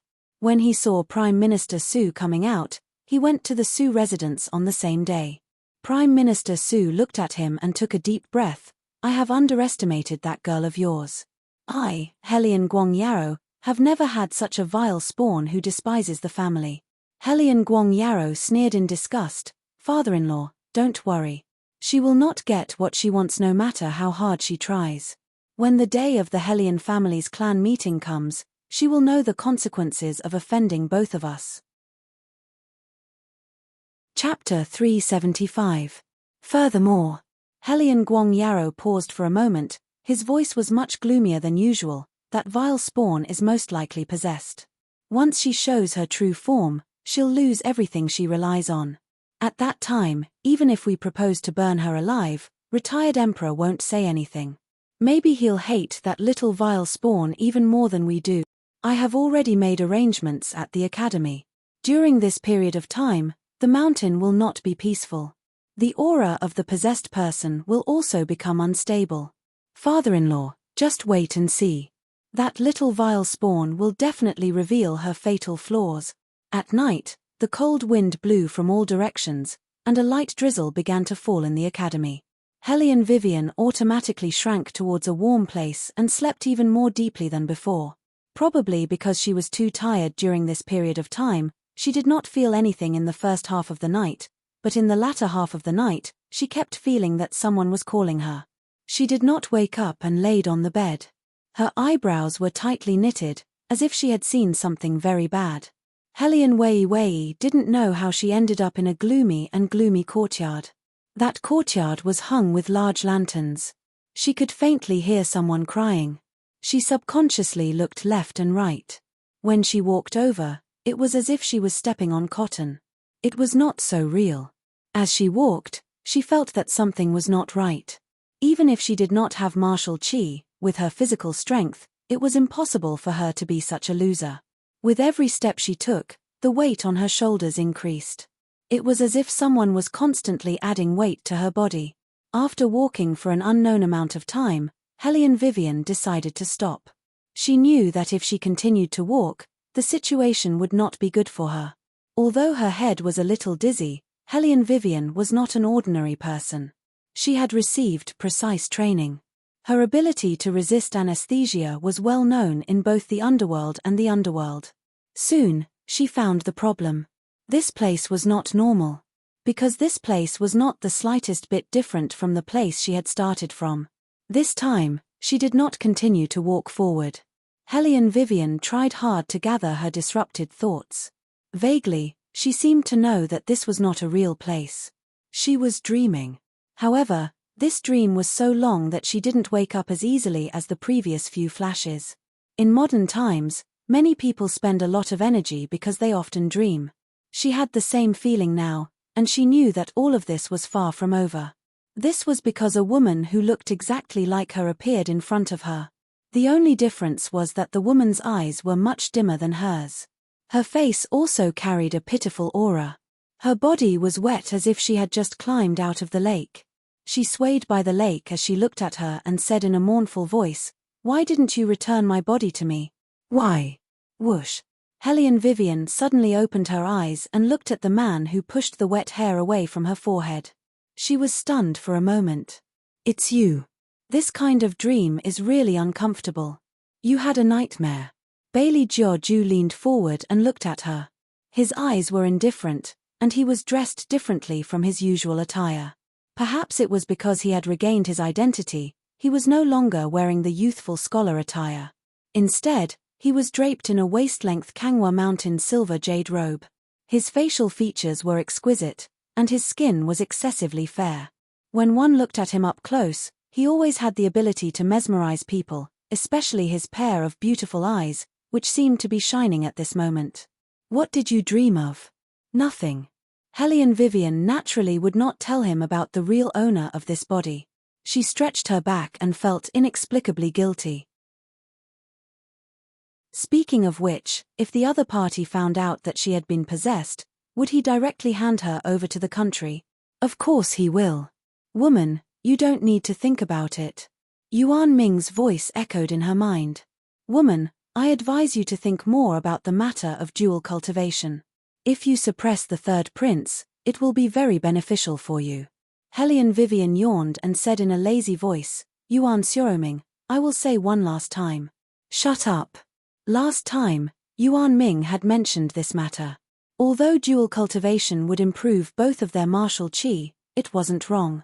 But after 1 or 2 days of dual cultivation, the one who provided the essence would lose all cultivation and become an ordinary person. Now that Beligaju's identity had been exposed, if he also lost his martial qi, in a place like White Academy, it was inevitable that something would happen. Hellion Vivian had been resisting the restlessness in her body recently. In these few days, she had intentionally or unintentionally increased her tolerance. She asked Yuan Xiaoming, when the full moon day, her feelings would be more obvious. As long as she could get through that night, she would be fine the next day. There was a natural hot spring at the back of the mountain of White Academy. When the time came, as long as she prepared the enchantment and soaked herself in the water for a night, she should be able to get through it. At worst, she would have some symptoms of a cold later. Hellion Vivian thought, then she heard Little White, who was nesting at the side, instructing her with a stream of consciousness, put the dual cultivation aside first. Wei, recently the aura of White Academy is a bit strange, it will inevitably affect you. The dream you just had is one of the signs. You have to be careful. It is very easy to see through a person who is possessed at this time, especially when you are with the third prince all day. He is a very dangerous person, his eyes are also very. When the white cat said this, it suddenly stopped. Not for anything else, it was because of the hand that suddenly appeared in front of its eyes. That hand landed accurately on its neck, and there was no trace of warmth on the fingertips. Little White was grabbed by him and its cat hair stood on end, its movements followed and stiffened. Hellion Vivian also thought that the man had seen through something, her breathing stopped. Beligaju's tone was neither fast nor slow, no emotions could be heard from it. He pointed at the white cat with his finger, there was an absolutely unpleasant smile on his face. "Usually, it sleeps here?" Hellion Wei sluggishly grunted and nodded her head. Then, she heaved a sigh of relief. So this was what the royal wanted to ask. After seeing her nod, Belegaju picked up the white cat and threw it to Qingzhon, who was outside the screen. He only said 2 words, "Castrate it." Comrade Little White, who had always been known as the most indifferent comrade in the world, was irritable. No matter what, it was still the prince of the cat clan. Although it was still in the form of an animal, it did not believe that this perverted man could not see through its identity with his eyesight. He did it on purpose, on purpose. Hellion Vivian also did not immediately react. Castrate it. Heavens, castrate. Did this mean that Little White would become extinct? Wait a minute. Hellion Vivian was anxious. She did not care whether the royal was obsessed with cleanliness. She directly pressed Belegaju's hand. You can't castrate it. Chapter 376. Belegaju glanced at the hand on the back of his hand, and a smile appeared on his handsome face. Why can't I castrate it? And why? Didn't His Highness think that his decision to castrate the cat was very strange? Hellion Vivian hugged the blanket and sat cross-legged. It's my spiritual creature. As its owner, she couldn't watch her spiritual creature go extinct. Belegaju retracted his hand and said indifferently, It's fine if you don't castrate it, but don't let me see it sleeping on your bed in the future. Just because of this. Hellion Vivian immediately nodded, thinking that His Highness's misophobia was serious again. She had to keep Little White away from him in the future. Belegaju gently patted Little White's cat face with one hand, and then brought it out of the door. There was a faint smile on the man's face. If there's nothing, don't come out of the space casually, understand? Meow. As the cat prince, it only wanted to go to its master to seek comfort. Belegaju looked at it with a smile. If I find out that you are close to her again, I will break your cat legs. Almost instantly, the white cat entered the fantasy space. What a cunning man. It couldn't provoke him, but it could hide. His Highness was very satisfied with this. At this time, Fire Cheline appeared and leaned over to Belegaju's ear and said, Master, Miss Hellion Vivian's aura seems to be very unstable. We don't know the reason yet, but I think it should be related to her choice of devil and chi dual cultivation. Belegaju wasn't surprised. He obviously noticed it too. His expression was noble and indifferent. Her aura is unstable. Other than cultivation, it is also related to the environment. The aura of the White Academy is not right. There must be something interfering. Go to the back of the mountain and check if there are any remaining demonic beasts. Yes. As expected of its master, he was so sharp. The Fire Cheline sighed and disappeared into the night. Hellion Vivian didn't know what Little White said when it was brought out by the royal. She guessed that they were teaching it a lesson about not jumping onto the quilt when it was dirty in the future. Belegaju walked in again and glanced at her who was sitting on the bed. Then, he unhurriedly unbuttoned his outer shirt. His fingers were slender and beautiful, and his every move made people unable to take their eyes off him. After Qingzhon came in, he fetched hot water for him. Although he didn't dare to serve him personally, he still had to pass him a towel. Belegaju took the wet towel from his hand and wiped his face. He then took the peppermint water and drank a mouthful before spitting it out. He looked like he was preparing to sleep. This made Hellion Vivian raise her eyebrows. This seemed to be her room. Did he come to the wrong place? Hellion Vivian was still holding the quilt in her hands. Her eyes watched Belegaju take off the things on his body bit by bit. Then, he turned his face and unbuttoned his sleeves. His eyes were still on her. Hellion Wei kept feeling the restlessness in her body. She was somewhat restless, so she simply turned her head and plastered herself against the ice-cold wall. She still wanted to continue sleeping to conserve some energy. However, in the next second, that familiar sandalwood smell came from behind her. Hellion Vivian didn't need to look back to know that Belegaju was on the bed. She could only shrink back. But the quilt was on the man's side. After it rained, the room would be a little cold. Hellion Vivian only persisted for a while. She raised her eyebrows at Belegaju. Quilt. You want it? Belegaju didn't lie down. Instead, he leaned against the bed. He held the ancient scroll in one hand and looked at Hellion Vivian lazily. It was as if he was looking at his own property. He put down the ancient scroll unhurriedly. Then come a little closer. Am I a flood beast? You have to hide at the foot of the wall. Hellion Vivian thought in her heart. It's not that you are a flood beast. She was afraid that she couldn't control herself and really pounced on the royal. That would be terrible. Come here. Beligaju repeated his order. Hellion Vivian muttered, You have your own bed. Why do you have to snatch my quilt? Then, she moved to the other side. If she seriously studied it, it was indeed very comfortable to sleep like this. The man's smell was very pleasant. It was like a subtle hypnosis. He seemed to like her hair very much. He reached out and pulled her into his arms. The comfort of his touch was also very good. Hellion Vivian narrowed her eyes. Since the royal had the habit of hugging a pillow to sleep, she would just pretend to do it for once. She wouldn't lose much weight. The main reason was because it was comfortable. How could a man's body be so good? Not only did he look good, but he was also very suitable to use. No wonder those boys and girls coveted him so much. Hellion Wei sighed. When a man looks good, he's even more of a scourge than a woman. Beligaju didn't know what she was thinking. If he knew, he would probably bully her again. He hugged Hellion Vivian and touched his prey's head. He felt the soft and thin fur under his hand. There was a smile in his eyes, as if he was very satisfied. In fact, Beligaju was very satisfied. He liked the feeling of hugging Hellion Vivian. To a certain extent, Beligaju liked the feeling of being relied on by this little fox. It was just that he was very picky about this specific prey. So far, only Hellion Vivian had the softness of a soft jade under his hands. Furthermore, when he hugged her in his arms, every part of her was soft.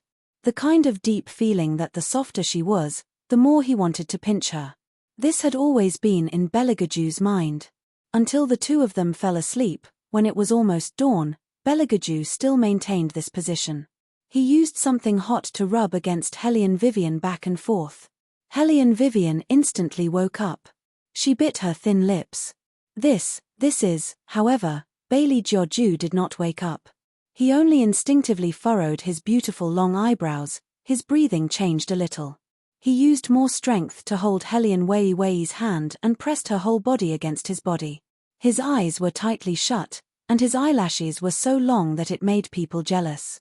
Hellion Vivian could even feel that hot thing rubbing against her body, causing her to feel numb. Then, Beligaju even reached in with his legs. This time, he was even closer to her. Hellion Vivian only felt that the places he touched were on fire. The two of them were covered with a blanket. At this moment, any movement of Beligaju's would inevitably bring out some soft rustling sounds. Hellion Vivian's ears were completely red. She wanted to push him away, but the man's hot breath blew into her neck, causing her to involuntarily shiver. Chapter 377. Is this even possible? He's so hard and hot even when he's dreaming. Hellion Vivian clenched her fists and realized that her body was soft. Damn it, she definitely couldn't see a certain someone on the day of the full moon. She was afraid that she wouldn't be able to control herself and would really press him down. After adjusting her breathing, Hellion Vivian slowly relaxed her body. Forget it, I'll just treat it as rejecting the practice in advance.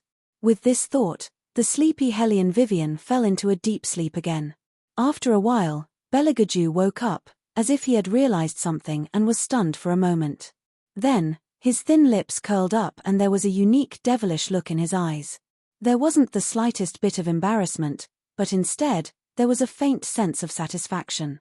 Then, he strode out with his long legs and left the blanket to clean up. When he came back, he looked at Hellion Vivian again and reached out to pull her over.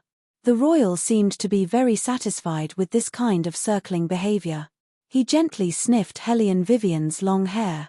He liked to leave his scent on her body. This was how it should be.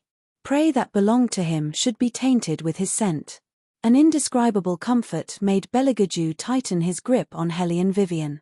He decided to leave a few more marks on her body in the future.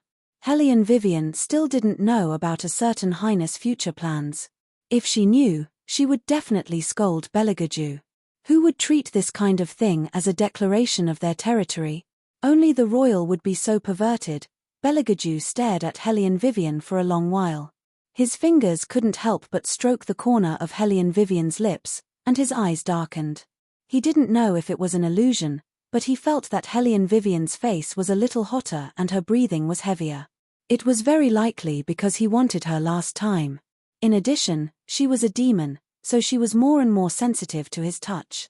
For a man, this kind of thing only had benefits and no disadvantages. That also meant that she would be at his mercy. What a wonderful thing. Beligaju paused for a moment. The finger that was rubbing Hellion Vivian's thin lips slowly moved down. As expected, Hellion Vivian's eyelashes fluttered, but she didn't quite wake up from her stupor. Millimeter.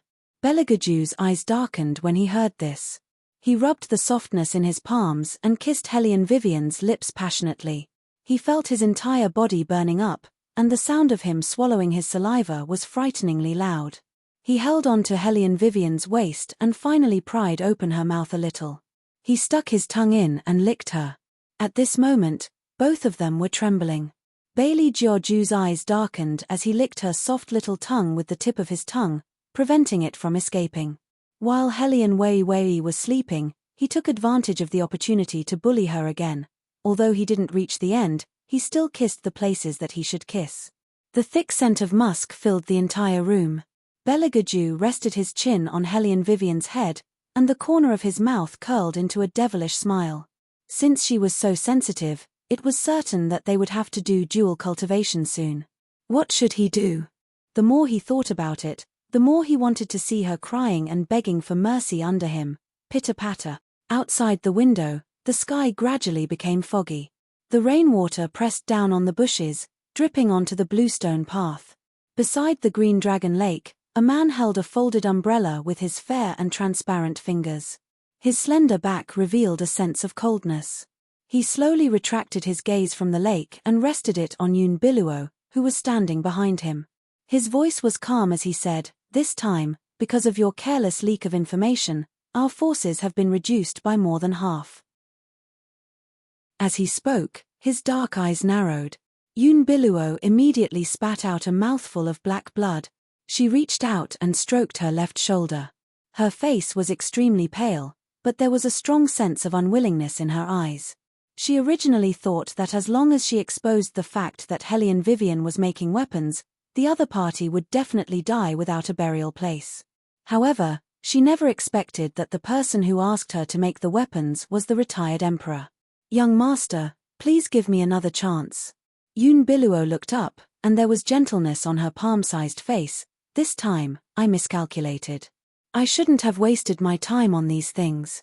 Instead, I should have thought of a way to win back His Highness' heart." Upon hearing this, the man glanced at her. "Do you really think that Beligaju married Hellion Vivian just to appease the retired emperor?" Yun Biluo suddenly froze. She had been asking herself this question since she came back. Although the answer was somewhat different from what she expected, it was not that bad. She thought for a while and said, "No, he chose Hellion Vivian first because he was interested in Hellion Vivian. However, I want to say that he was only interested in Hellion Vivian. There was nothing special about it. Perhaps it was because Hellion Vivian woke up and was different from before, which made His Highness feel strange. He had always been a person who liked to treat rare things as prey. Especially the more unruly the other party was, the more interested he was.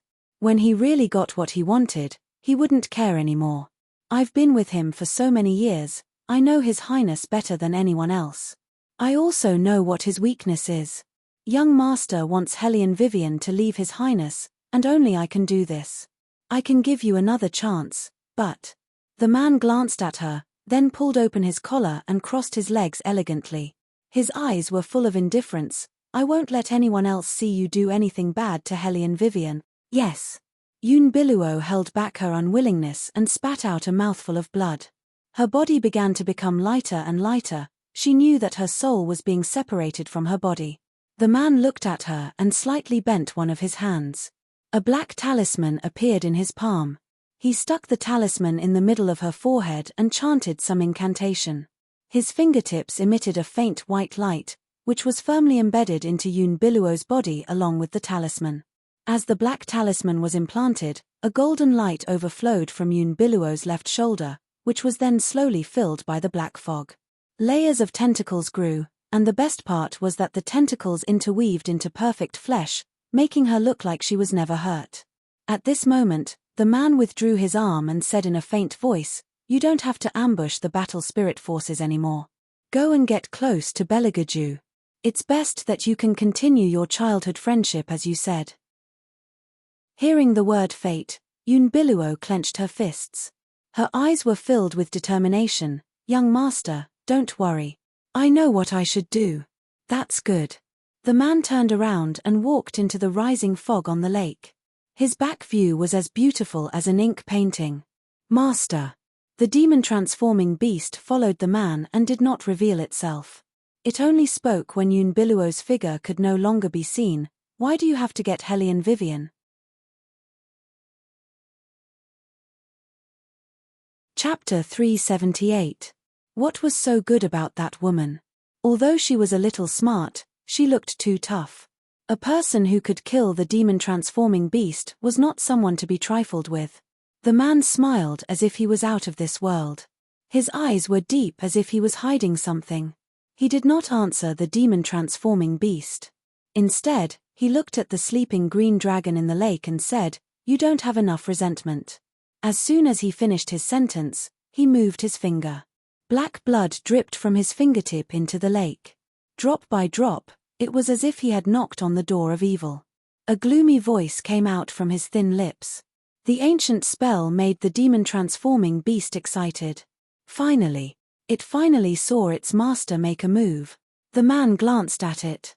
His eyes were overflowing with thick black fog. "Go, you're hungry too." "Yes." The demon-transforming beast licked its lips.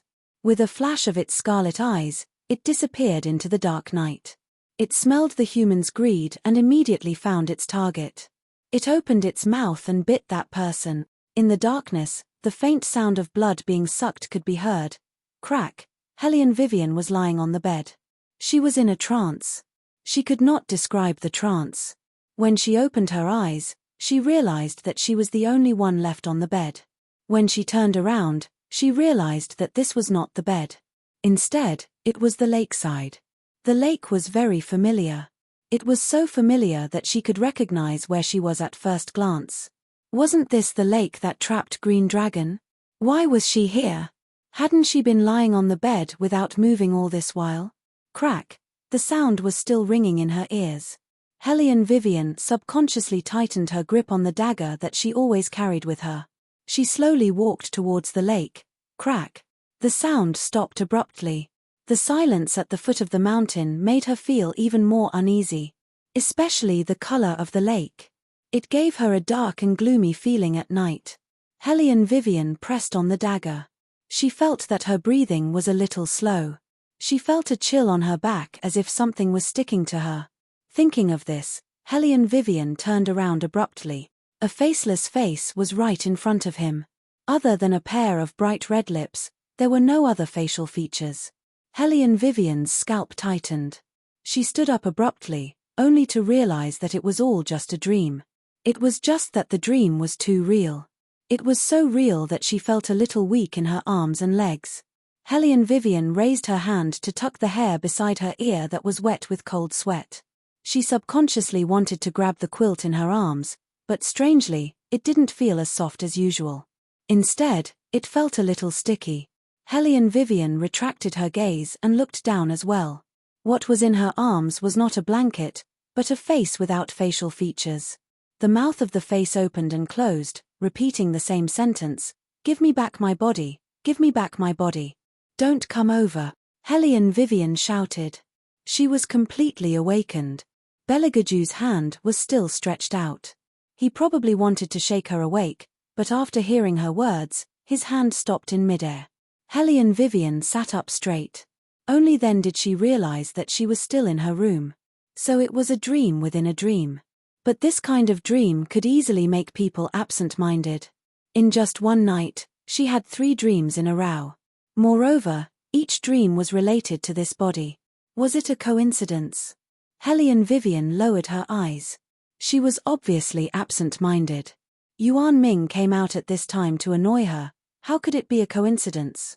Woman, you underestimate the influence of this body on you. As Yuan Ming spoke, he casually took a bite of the crisp apple in the fantasy space. Hellion Wei glanced at him and pretended that she wanted to burn the ancient book.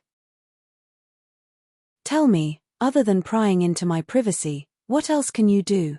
You, calm down a bit. Yuan Ming looked at her movements and spoke in a soft tone. I am your devil's emissary. When you are in danger, of course I have to support the defense function. I am not prying into your privacy, but this dream of yours is unusual. I have to pull you out of the dream. Hellion Vivian raised her eyebrows. So, from my dream, besides analyzing that it is related to the Dual Cultivation Day, what else did you analyze? White Academy will not be peaceful recently.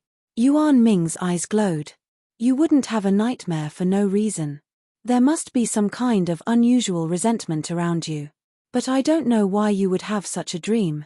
What did the last sentence mean? Why did it want you to return your body to it? Because the real Hellion Vivian wanted to come back. Hellion Vivian looked at the scenery outside the window. She did not know where her thoughts stopped. All along, she had thought that the owner of this body had died a long time ago.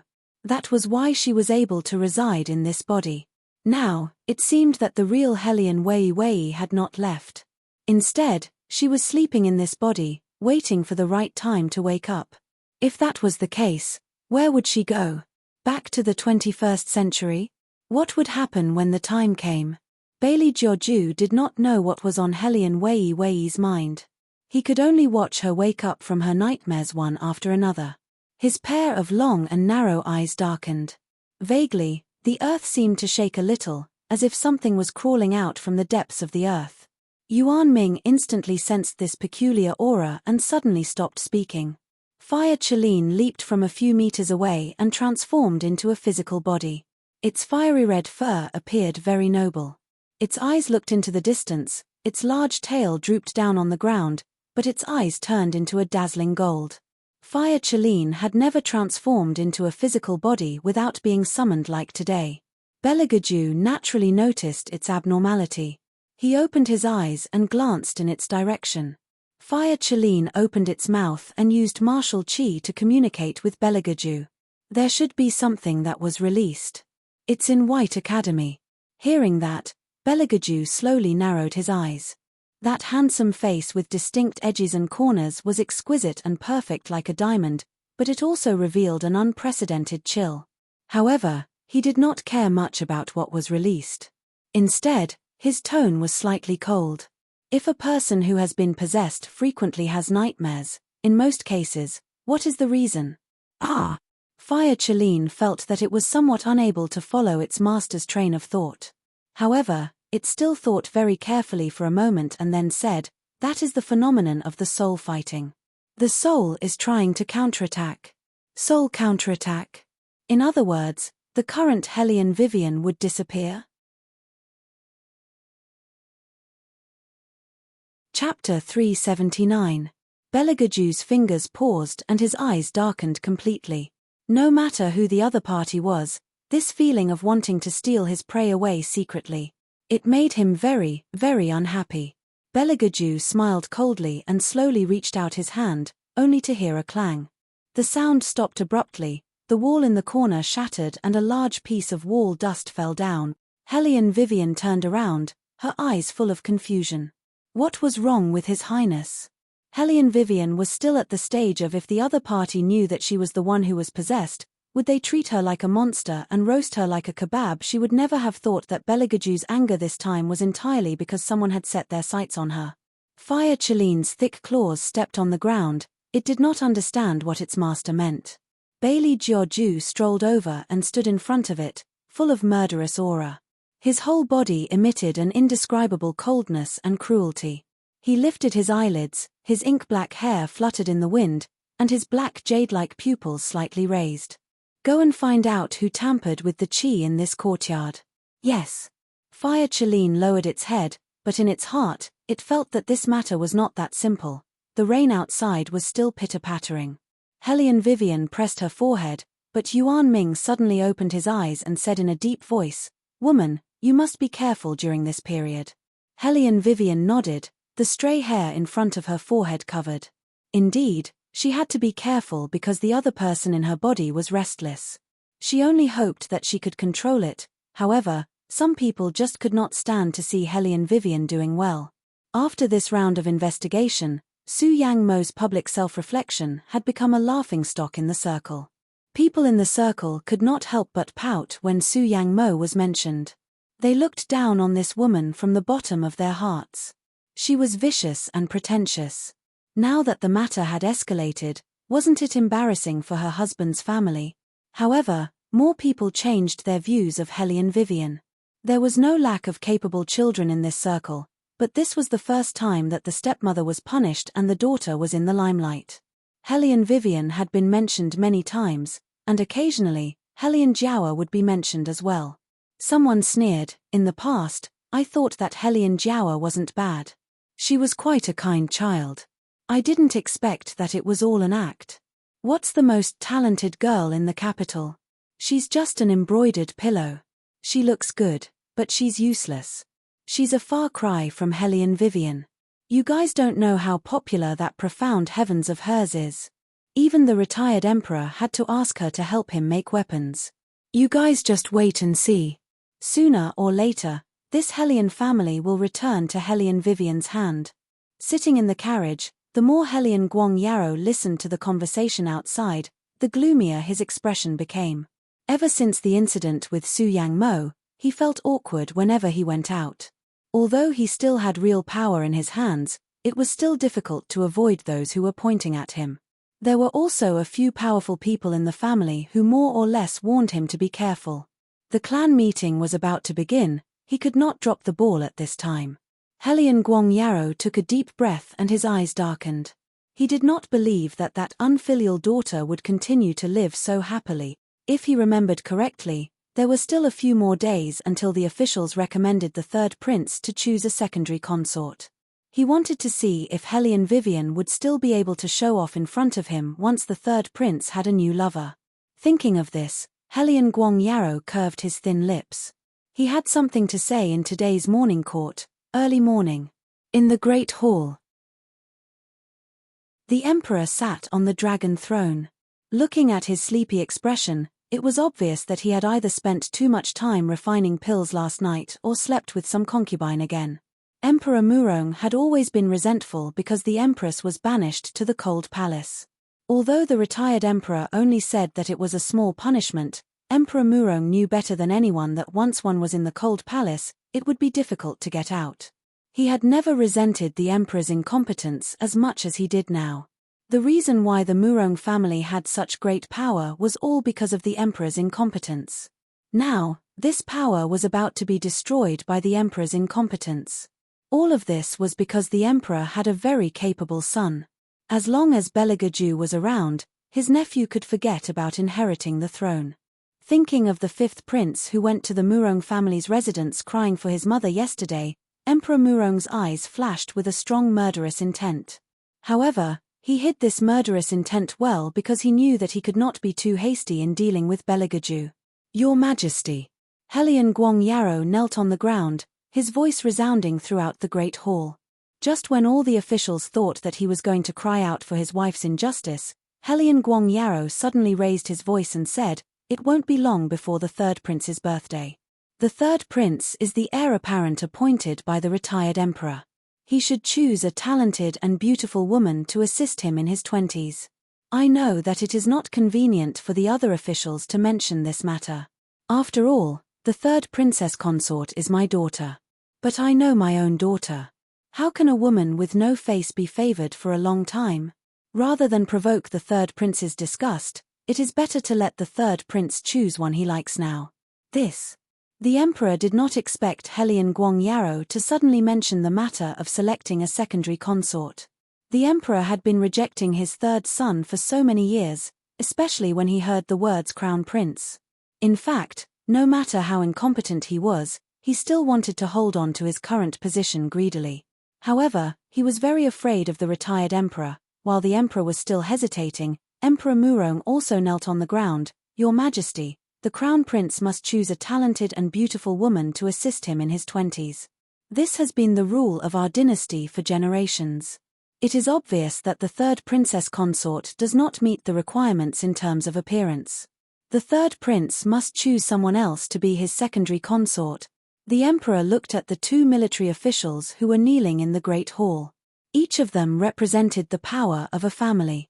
Especially after these two people finished speaking, the others followed suit and knelt down. He had no choice but to raise his hand and said, "My dear officials, please rise. Zhu has indeed reached the age, so let's take in a secondary consort." As he spoke, the emperor looked at the eunuch who was serving at the side. "Inform everyone that in the selection ceremony 3 days later, the talented and beautiful woman will be the third prince's secondary consort." "Yes, Your Majesty." The eunuch accepted the order and left. Helian Guangyaro and Emperor Murong lowered their eyes with different thoughts in their minds. The corners of their mouths curled into a sinister smile. This time, with Yun Biluo's appearance and ability, she would definitely pull Helian Vivian down. No matter how capable Helian Vivian was, she would be defeated by her dark and ugly face sooner or later. Chapter 380. Have you all heard? What? The third prince is going to choose a secondary consort. Really? Of course it's true. The imperial list has been posted. I heard that the person who will be chosen this time must be both talented and beautiful. Miss Yun is the first to be chosen. Sure, lower your voice. Helian Vivian is in front. Be careful not to be heard by her. The surrounding voices became louder and louder. Helian Vivian did not show any reaction. She only paused for a moment and then strolled into the courtyard where Tu Su Feng lived. Today, little Qi was not here, so the place was a bit deserted. Yuan Ming also followed Helian Vivian and listened all the way. He put his hands behind his head and looked sideways at Helian Vivian. That man was going to choose a secondary consort. He did not know what this woman was going to do next. If he had to say, there was no good man. While that man's heart was still on her, she would do him a few times to replenish her yang energy. Then, she would leave immediately. Yuan Ming told Helian Vivian about this idea. Helian Vivian only gave him 2 words with a smile, "Shut up." Then, she turned and entered the room. After Tu Su Feng saw her, he raised his eyes and put down the brush in his hand. His eyebrows seemed to carry some gentleness. "Sit. Dean, why did you call me here alone?" With Helian Vivian's understanding of Tu Su Feng, if nothing happened, he would not confuse the dean with his identity as a general in the battle spirit forces. Unless something urgent happened. Hearing this, Tu Su Feng's eyes darkened. He looked out of the window deeply and said, "Recently, the White Academy's aura is very unstable. The last time you investigated, it involved White Academy. Someone wants to destroy the auspicious aura of White Academy. I am worried that it will happen here soon, so I have already sent little Qi back to the palace. But other people cannot know this news. Because in the entire Dragon War Empire, including the palace, White Academy is the place with the strongest auspicious aura. If even White Academy has a problem, the world is bound to be in chaos. Dean, what do you want me to do?" Helian Vivian also needed to quickly solve the problem of the aura here. This way, she would always have nightmares, which made her feel a little annoyed. Tu Su Feng raised his head, his eyes shining brightly. "You've tamed the Azure Dragon. There are very few people who can tame the Azure Dragon in this world. Do you know why the Azure Dragon is suppressed in the Azure Dragon Lake? Didn't someone lock it at the bottom of the lake because it committed a crime and got into trouble?" Helian Vivian raised her eyebrows. Tu Su Feng smiled. "So many years have passed, the Azure Dragon's memories are also somewhat muddled, but the recorder will not make a mistake. The reason why the Azure Dragon hibernates in the Azure Dragon Lake is because it caused too many massacres in the past, and because this place needs its protection." Helian Vivian frowned. "Protect. That's right." Tu Su Feng held the teacup, his eyes reflected in the water, deep and shallow. When it was spitting fire and massacring the city, it burned everything except this place. It could have escaped with its heavy body, but it was suppressed under the Azure Dragon Lake by the mysterious ice iron lock. It's not because it couldn't escape, but because this place is the place where its master is most likely to reawaken. Hellion Vivian curved her thin lips and guessed, that underground palace was also built by the Azure Dragon's master. You're really smart. Tu Su Feng's smile deepened. At that time, the divine continent was not as peaceful as it is now. Demons ran rampant in the world, and everywhere was plunged into misery and suffering. Humans did not have any status at all, but it was during this special period that the one who led this group of demons was a human. A human? Hellion Vivian's interest was piqued, her eyebrows slightly raised. Tu Su Feng nodded. You can't say that he's completely a human. Some people say that he's the child of a demon and a human, but who knows the specifics? What I want to say is that when this man led this group of demons, it was not too excessive, because not only did the demons admire him, but even the humans loved and hated him. But later, some people were not satisfied with being ruled, so they united the power of the Taoist masters and threw him into the 9 layers of chaos, so that he could never be reincarnated in this world. But what people didn't expect was that after this man was gone, the world would be even more chaotic. Since then, the demons had no leader, and they could eat humans whenever they wanted, and they could do evil whenever they wanted. The Taoist masters couldn't bear the suffering of the human world, so they removed their celestial bones and gathered 4 Dharma monks with profound magic power from the Taoist and Buddhist sects. With their flesh and blood as the guide, they set up 4 seals to subdue demons in the 4 directions of the divine continent, and sealed all the demons and ghosts under the Yellow Spring for several years. That man should not have appeared until now. Hellion Vivian's eyes were indifferent. Otherwise, the Azure Dragon would not continue to stay at the bottom of the Azure Dragon Lake and not go anywhere. It's waiting for its master. Tu Su Feng glanced at Hellion Vivian, as if he was praising her quick thinking. That's right, as long as that man does not come back, the Azure Dragon will definitely not leave. The auspicious chi on the Azure Dragon, for so many years, has endlessly affected the White Academy. As the guardian of the palace, it has always been protecting the White Academy, but now, there's a problem. At this point, he paused, then said, other than the effect of suppressing the Azure Dragon's body, the profound ice iron chain allows the Azure Dragon to remain unaffected by any aura even without a master. Once the profound ice iron chain breaks, the Azure Dragon will become a divine beast that is easily affected by the outside world. I shouldn't have undone the profound ice iron chain. Hellion Vivian's fingers clenched. She did not expect that it would bring about such consequences. Tu Su Feng shook his head and laughed. This matter is not your fault. We came to this world, everything has an opportunity. That year when we were suppressing the Azure Dragon, there was a prophecy that the profound ice iron chain would be undone one day, and the Azure Dragon would fly out of the clouds one day. This is a sign that that man is about to wake up, so you don't have to blame yourself too much.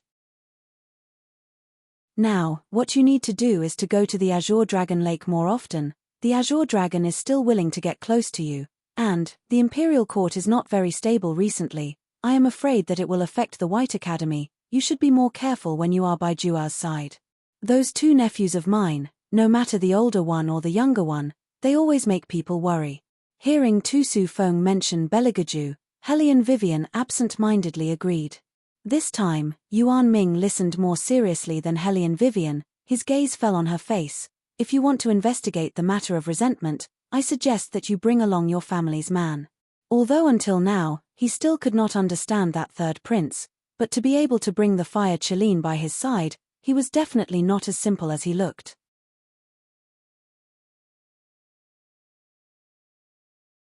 Chapter 381. Hellion Vivian didn't think that the current Beligaju had the time to accompany her to investigate the resentment. The date of the secondary consort selection was imminent. Whether Beligaju wanted to select this secondary consort or not, he had to solve this matter. Hellion Vivian's head was a little swollen from thinking. In addition, the weather was hot. Her back was wet after a few steps, which made it difficult for her to calm down. The feeling of being roasted by the sun was not good. Staying in the house was stuffy. Hellion Vivian had never thought that she would miss the air conditioner of the 21st century so much. To be honest, she was a little hesitant. If there was really a way to go back to the modern world, would she be able to go back after she was done with the matter here? Hellion Vivian didn't think about this from the beginning, because she was used to going with the flow. Wherever she went, the first thing she thought of was to adapt. But now that she had such a thought, she couldn't stop it. However, even if it was like this, Wei Wei still maintained her own unique rationality. She knew that the most important thing for her now was not to stop the resentment or whether to go back to the modern world. It was her physical condition. The night of the full moon was coming soon. She had to make all the preparations in advance, so she didn't hesitate. She directly used all the people who could be used and arranged to meet the second young master of the Hay family at the trading courtyard. When Hellion Vivian walked into the trading courtyard, it was time for dinner. After the people eating saw her, one after another, intentionally or unintentionally, their gazes shifted away as they quietly discussed. No wonder the emperor would let the third prince choose a new consort. This Hellion Wei Wei's face is really, sigh. That's why Sister Yoon is still the best. Someone continued, last time, everyone was punished. Only Sister Yoon was fine. It can be seen who the third prince is hiding in his heart. Hellion Vivian listened to the voices below. She didn't know why her chest felt a little stuffy. It was probably that feeling in her body again. That was enough. Hellion Vivian laughed self-deprecatingly. She raised her head and drank a cup of cold water. Just as she was about to fan herself with her hand, she heard a deep and pleasant voice. Are you alone? Hellion Vivian raised her head and was met with a pair of gentle and smiling eyes. That pair of eyes seemed to be the purest in the world. They were long, narrow, beautiful, and as clear as water. The man smiled at Hellion Vivian, as if he could calm down the heat of the summer. Is it boring to listen to these people talk? A little. Hellion Vivian supported her chin with her fingers and curved her thin lips. But it's all right. What do you think, young Master Wushuang? Isn't it like watching a show? Jing Wushuang was stunned for a moment before she smiled and said, I thought my disguise was perfect, but you saw through it. These people are really interesting. Hellion Vivian lightly smiled and used the teacup in her hand to touch the other one on the table. I've always said that I don't have time to drink tea. Today, I'll treat young Master Wushuang. You can call me Wushuang. Jing Wushuang's gentle voice always made people feel comfortable. He looked at Hellion Vivian's wrist and coughed. Are you comfortable using the Myriad Manifestations umbrella? Hellion Vivian nodded. It's very comfortable. I made a few changes later on. Really? Jing Wushuang stretched out her hand. Let me see. Hellion Vivian didn't refuse. She moved her fingers and a black umbrella appeared in her hand. Jing Wushuang took it and twisted the handle a few times. As expected of the golden boss of profound heavens. You can even think of such changes. I'm just playing with it for fun. Hellion Vivian didn't care. Her martial chi was different from other people's. It didn't matter to her whether or not she had martial arts. Jing Wushuang looked at Hellion Vivian and smiled. In this world, you're the only one who thinks of martial arts as a game. After he finished speaking, he lightly coughed twice. A thick medicinal scent wafted out of his long sleeve. That day, outside the city, I thought you didn't want to marry into the royal family. Hellion Vivian knew which day he was talking about. It was the day she used all kinds of methods to escape from His Highness. She propped up her chin and said lazily, at that time, I didn't want to. Then why did you want to? Jing Wushuang's hand paused in the middle of drinking tea. When he looked at Hellion Vivian, his smile widened. Hellion Vivian wouldn't tell anyone about the deal between her and Beligaju. She just said, I thought the third prince wasn't bad, so I married him. So that's how it is. Jing Wushuang didn't ask any more questions. He had always been like this, knowing when to stop when it was appropriate to do so. And he didn't make people feel awkward. It was probably because of the thick medicinal scent on his body. It was like he could even calm down the years. Even if he didn't say anything, he still made people feel comfortable. Hellion Vivian yawned and felt a little sleepy. Jing Wushuang glanced at her. Tired? A little. Hellion Vivian simply laid her whole body on the wooden table. Jing Wushuang looked into her eyes. Have you not been resting well recently? Yes. Hellion Vivian counted. She had 3 nightmares last night. In addition, she had been consciously or unconsciously resisting the heat brought by the dual cultivation these days. It was inevitable that she couldn't sleep well. Jing Wushuang lowered his eyes. His long and thick eyelashes were beautiful. Is it because the third prince is going to choose a concubine? No. Hellion Vivian paused and smiled gently. It's not because of him. It's because of me. Maybe it's because the weather is too hot.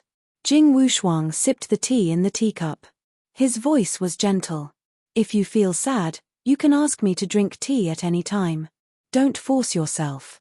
If you don't want him to marry a concubine, you can tell me. Thank you, but... Hellion Vivian thought for a while and took a more tactful tone. It's the third prince's business whether he wants to marry a concubine or not.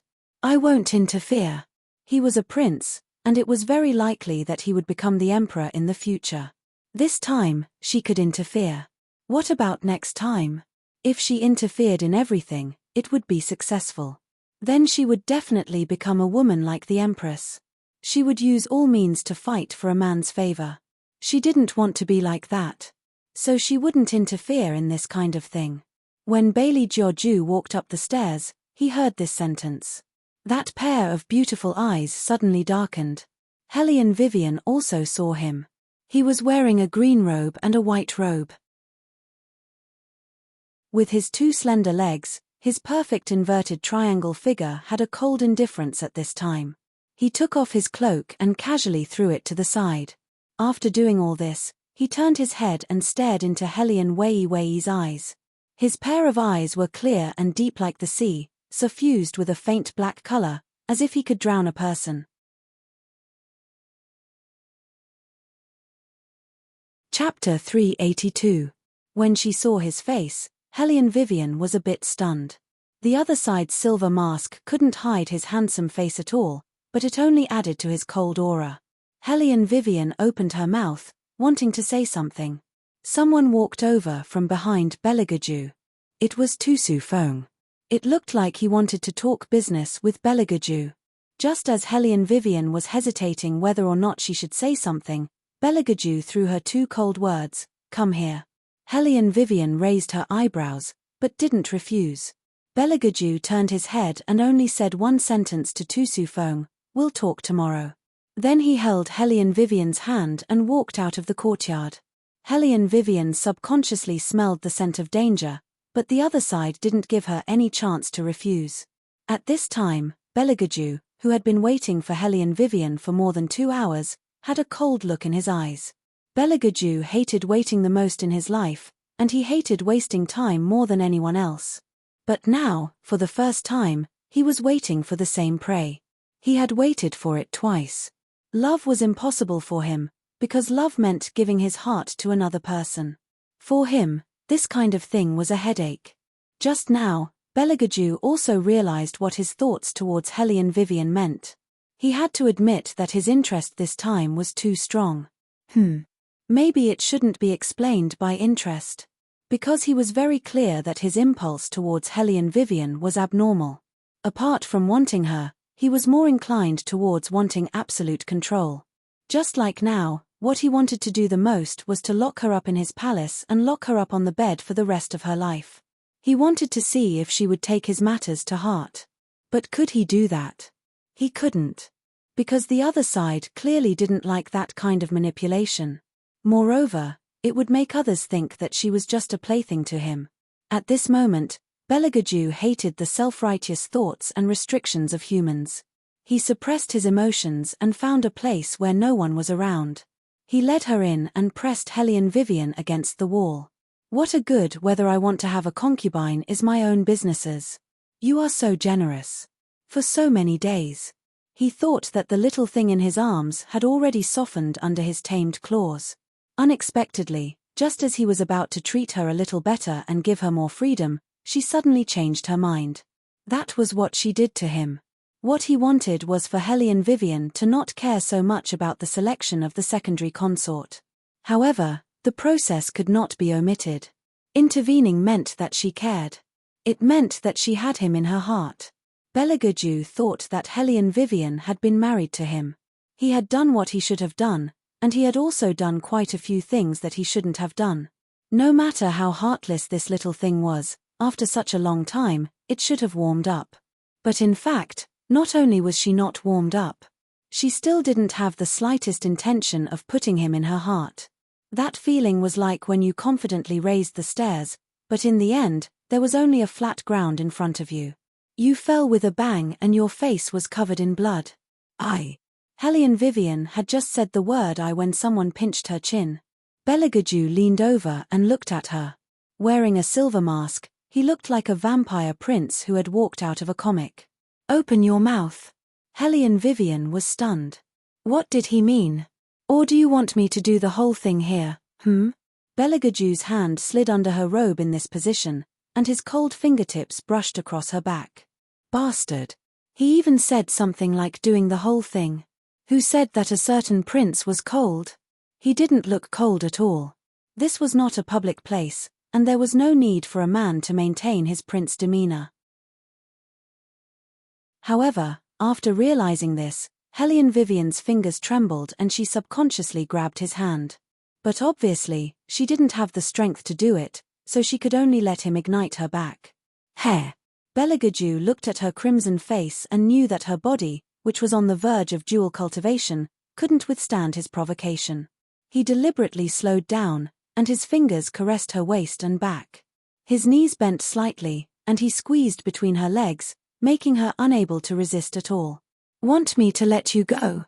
Then open your mouth. Hellion Vivian bit her thin lips. She didn't know how the other party seemed to have grasped all of her weaknesses, but she knew that if Beligaju continued like this, she might do something stupid like hugging him and rubbing against him. What dual cultivation? It was definitely to destroy her willpower. Beligaju coldly looked at Hellion Vivian, picked her up and put her in the corner, and raised his eyebrows to signal her to move faster. Hellion Vivian didn't want to provoke him at this time. Just as she opened her mouth, he kissed her lips. As if deliberately unwilling to let her go, Beligaju slid his tongue in and slowly pointed at her. Don't use your teeth. Hellion Vivian paused. He sucked the tip of her tongue, and her legs went soft in an instant. Look up at me. Beligaju seemed to want to teach her to the end. Suck it, give me your tongue, and breathe with your nose. It was the first time Hellion Vivian had been kissed like this. As soon as she stuck out her tongue, she could see his handsome face more sinister than ever, as if he wanted to tear her apart and eat her. He didn't allow her to lower her head or close her eyes. As she listened to the kiss, her eyes were confused, and her face was slightly red. In the end, her whole body went soft. He lowered his head on her forehead, and the punishment was over. However, his hands were still in her robe, sliding from her back to her spine. In the future, if you say something wrong, I will use this method to teach you how to speak. Bailey Georgiou's kiss landed on the tip of Hellion Wei's reddened ear. Finally, the cold air from before had lessened by quite a bit. Hellion Vivian couldn't control it as well as he could. She was still panting, and she felt as if her whole body was about to be burned. Her tongue was still numb, and she was too lazy to speak. Beligaju also knew that he had bullied Hellion Vivian this time. His left hand comforted her by patting Hellion Vivian's back. Be honest in the future. Put away those thoughts of yours, understand? She wasn't honest enough. She was pressed in the corner and forced to kiss on the spot, but she didn't resist. She was honest enough. Thoughts? Could it be that Beligaju knew that she had asked Hei's to prepare for her? It shouldn't be. She didn't show anything. Moreover, the person who was going to choose a secondary consort was him, not her. Hellion Vivian's legs were still weak. She looked at Beligaju, silently expressing her thoughts. Beligaju looked at her unconvinced little face, and the more he wanted to bully her, the more his fingers used force. He lowered his head and bit her ear. He really wanted to see what this pair of eyes would look like when they were forced to cry by extreme pleasure. Chapter 383. Hellion Wei didn't understand why he was suddenly so energetic. Just as she was about to open her mouth, her breath was blocked by a burst of slightly cool softness, carrying a unique iciness that suppressed all the words she wanted to say. She didn't even have time to react before that residual scent of tea pried open her lips with a temperature that could almost burn people. Beligaju grabbed Hellion Vivian's slender waist and pressed her against his chest. Like a hurricane, he swept up the sweet taste that should have belonged to him. It seemed that only by doing this could he suppress the violence that wanted to lock her up. Once again, the slightly forceful kiss made Hellion Vivian's mind blank. It was as if she had a lack of blood and completely lost the ability to think. When she reacted, it was sweet and soft. There was a strange excitement in response to the sound of footsteps not far away. A numbness like an electric current ran from her spine to her brain. Hellion Vivian had long lost her strength. If Beligaju hadn't pressed her face into his chest, she would have definitely become the target of a crowd. Beligaju lowered his eyes to look at Hellion Vivian in his arms. The corners of his mouth moved wickedly. He wanted to see how long her body could endure. Resist. The more you resist, the more excited he will feel. After such a long time, she still didn't understand that she had no chance to escape from him. After entangling, their breaths were a little messy. Hellion Vivian felt that her whole body was burning hot and hungry. She couldn't think at all and could only follow the rhythm of the other party. If it weren't for the string of rationality in her mind, the consequences would have been terrible. This made Hellion Vivian very depressed. Can't you punish me in another way? It was very dangerous to kiss like this, okay? Beligaju softly replied with a hum. He used his finger to rub against Hellion Wei's thin lips that were red from kissing. With a smile that was not a smile, he bit her again. You can push me away. Or is it that you simply can't push me away because you enjoy it too much? After Beligaju finished speaking, he retracted his hand. He leisurely tidied up his clothes and paced out of the long alley. That appearance was like a kind hunter sparing the life of his prey. The fire Chelene was faintly discernible as it followed behind Beligaju. It did not understand why its master was so kind. Thus, the fire Chelene asked in bewilderment, "Master, you're letting her go just like that? How was this punishment?" According to the master's character, he should have swallowed the prey into his stomach in one gulp. Thinking about how generous he was now, it really didn't seem like something a sinister and cunning master would do. Beligaju laughed lowly, with a demonic charm that made people's scalp numb. "Pray, you have to wait for her to be at her weakest. Only when you bite her will the taste be the best." At first, the fire Chelene did not understand Beligaju's meaning. Until he smiled evilly and said, "The night of the full moon is coming soon." The fire Chelene suddenly understood. TSK, so master had this kind of plan. The night of the full moon was the time when the demonic cultivator's aura was the most chaotic. Especially with Miss Hellion's current state, when that day comes, she will definitely need to be comforted. She will probably have a reaction tonight. Master is really, it's better to silently light a candle for Miss Hellion who doesn't know anything. After being taught by the royal family on the spot, Hellion Vivian's mind kept replaying what happened in the alley. Different from before, the kiss this time was especially clear. Beligaju was right. She did not feel disgusted. In fact, she enjoyed it. When the kiss reached the end, she actually wanted him to continue. Although she inevitably felt ashamed, in fact, no matter how she rinsed her mouth, she would remember what he said. "Suck it, give me your tongue, breathe through your nose." Damn it. Hellion Vivian took a deep breath. Who would have thought that she would one day fall to such a state? Other than dual cultivation, there seemed to be something else. If it was someone else, she would definitely feel disgusted. But the other party was Beligaju. It was as if everything was a matter of course. Hellion Vivian's body froze. She did not return to the trading courtyard. Instead, she walked back to her own room and soaked her whole body in the cold water that was prepared in the room. Originally, her body had been very successful in resisting the heat recently. Today, after being disturbed by Beligaju, she felt that something was wrong. She could only use the cold water to lower her body temperature. Compared to Beligaju, it was obvious that Hellion Vivian did not know much about devil cultivators. Just like what Yuan Ming said, the effects of dual cultivation were far greater than the effects of drugs. Other than feeling weak, she would also have many muddled dreams. Hellion Vivian did not know how she fell asleep. She vaguely felt Beligaju pressing on her body, kissing her neck one after another. In her dream, he was still holding her up.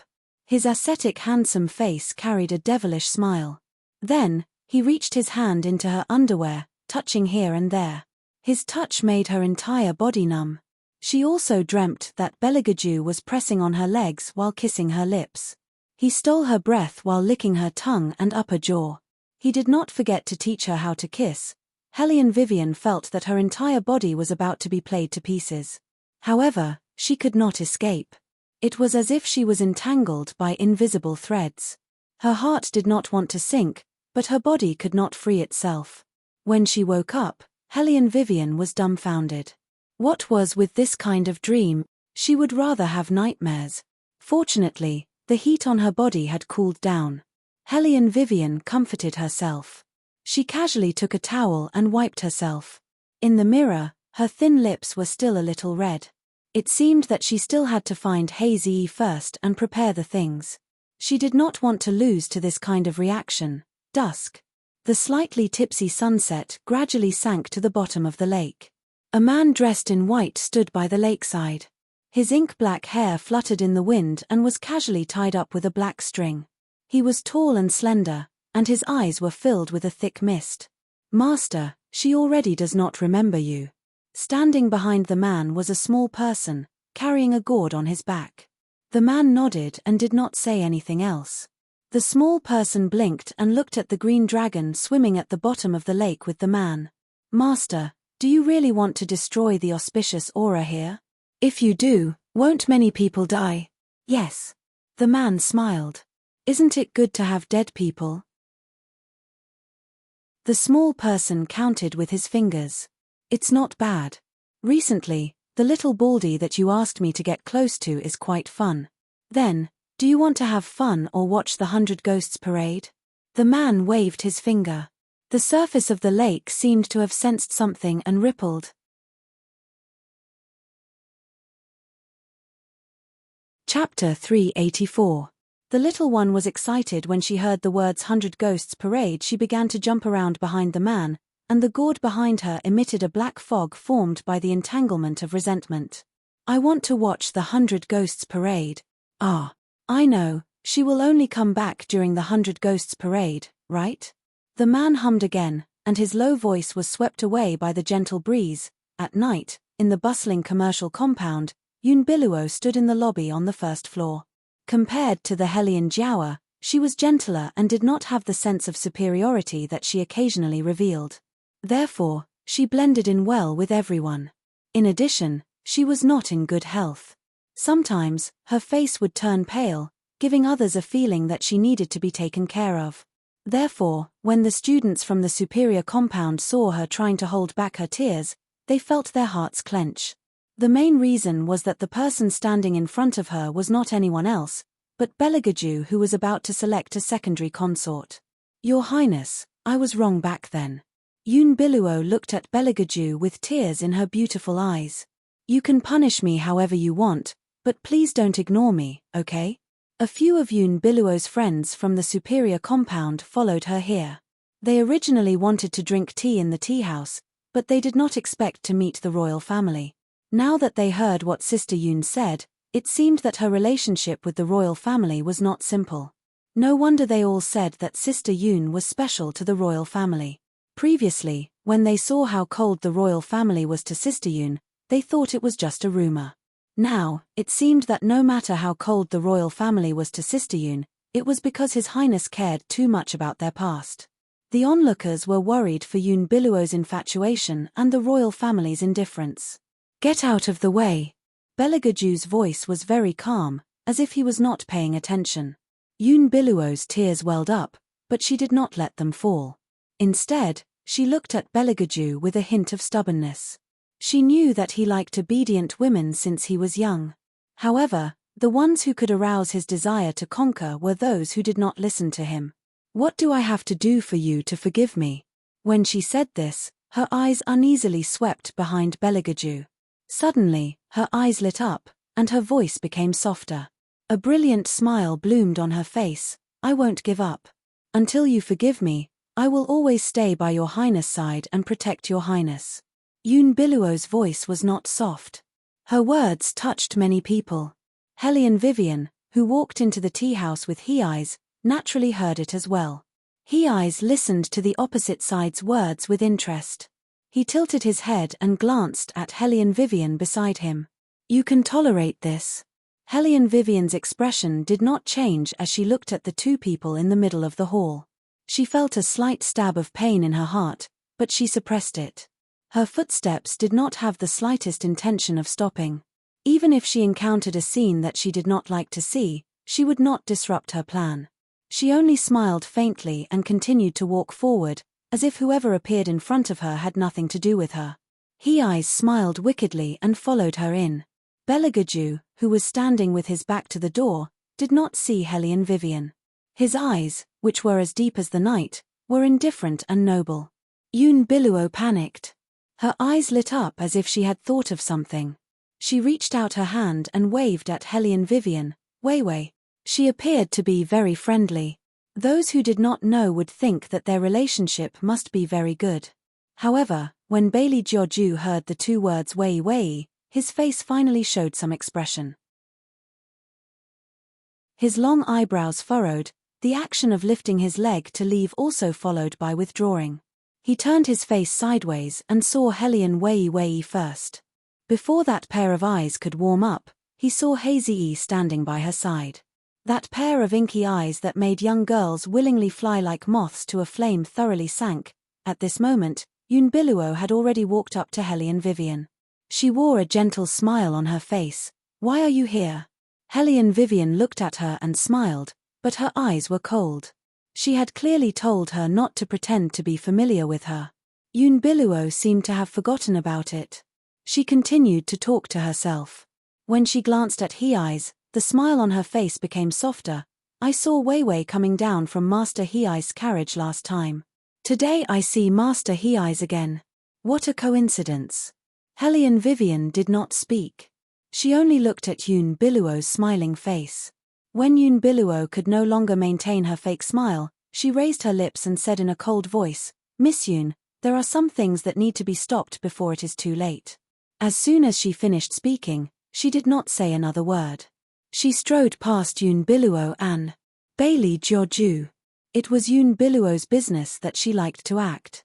She did not want to play along with that weak lady. His Highness would be happy to play along with the maidservant that he was protecting, whether intentionally or not. She did not want to. She did not even want Unveils to know anything about Hei's. She could roughly guess Unveils' means. She could not get anything from her. Perhaps she would do something to the people around her in a fit of madness. Unveils looked at Hellion Vivian's back view, which did not give her any face at all. The corners of her mouth curled up a little.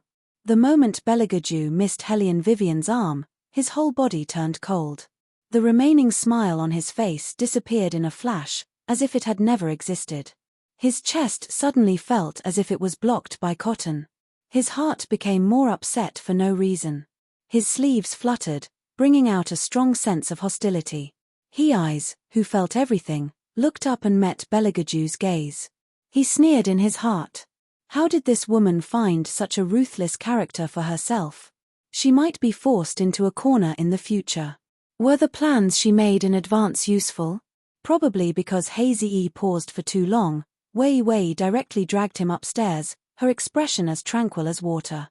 Bailey Jiaoju, who was about to step forward, stood there coldly. His deep eyes were so deep that the bottom could not be seen. He frowned slightly. His 10 beautiful ivory fingers were hidden under his long sleeves. Perhaps it was because the temperature was too low, or because he had been out for too long, even his fingertips were a little cold. It seemed to always be like this when facing Hei's. She was more defenseless than ever. Even that pair of cold eyes would emit a gentle light.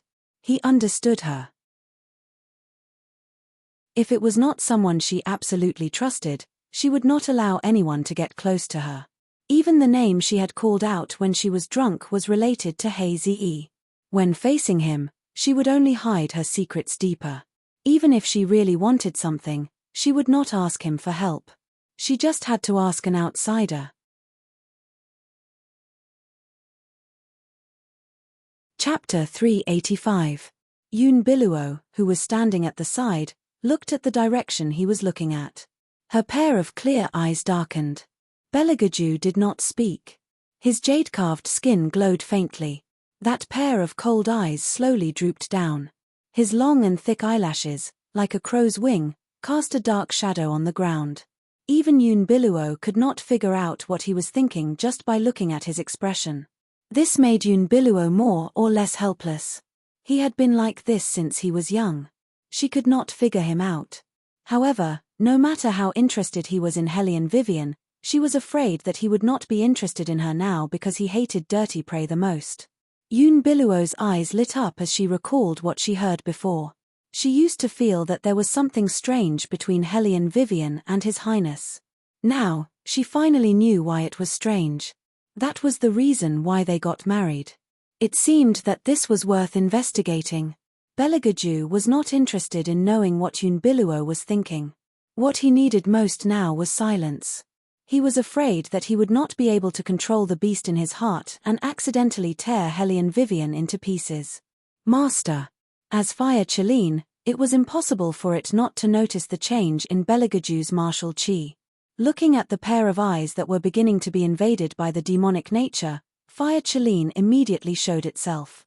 Bailey Jiaoju quickly walked out of the tea house. He swung his fist and ruthlessly smashed it against the stone wall. After a loud bang, he shook his hand and took a deep breath.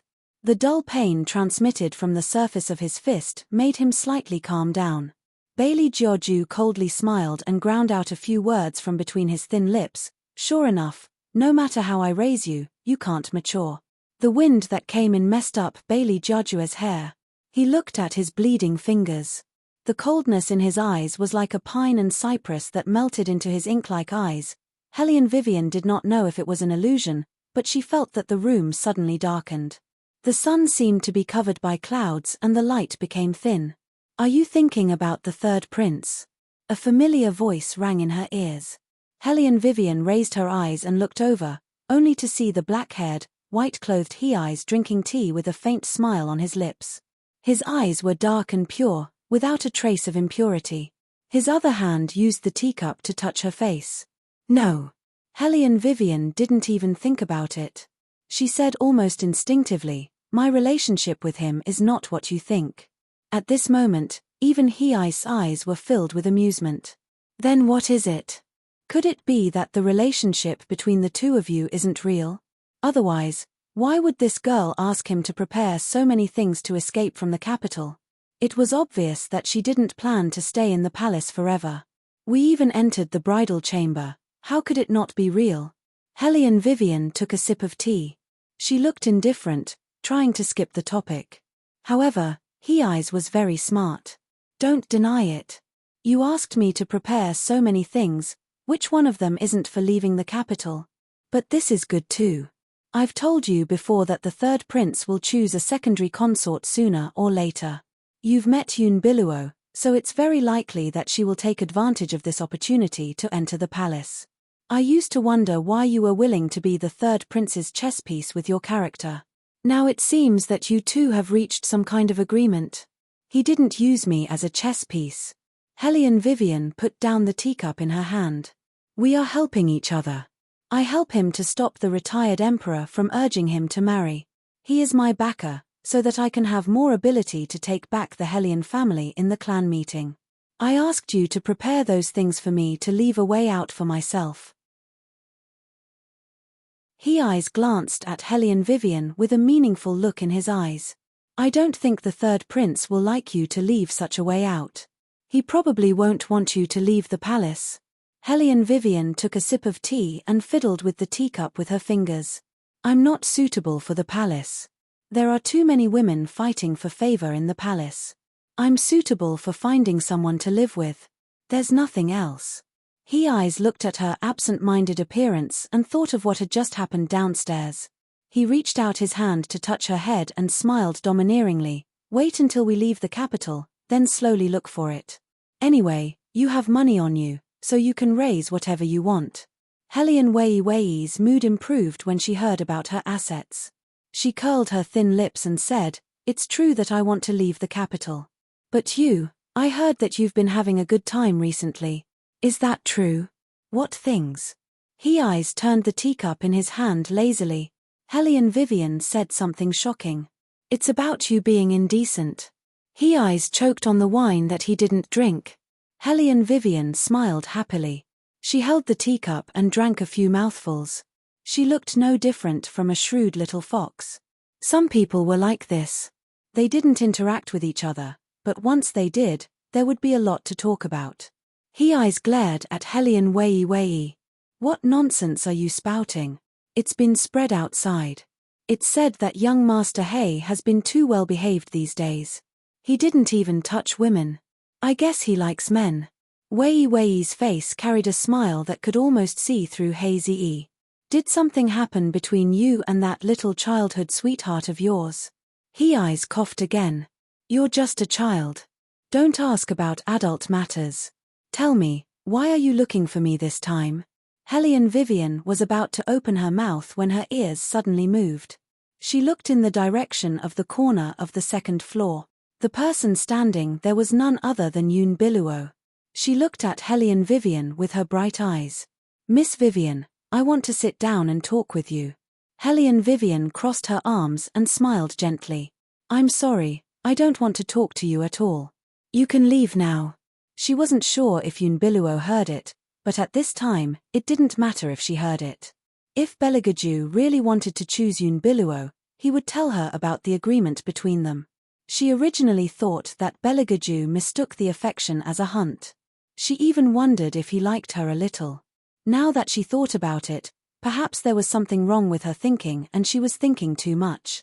After all, there was Unveils, the servant who had accompanied him for so many years. Helian Vivian wasn't good at handling feelings, but she didn't like women who pretended too much. Unveils took a deep breath, her eyes reddened. "I know my appearance made you feel threatened. After all, you're the princess. But if it wasn't for what happened back then, His Highness and I would have." Unveils paused as if she was holding back her tears. "The selection ceremony is in 2 days. I hope you can give me a chance to stay by his side." You're tuning in to the Celestial War YouTube channel. Don't forget to subscribe and join us on this journey to catch the most captivating stories.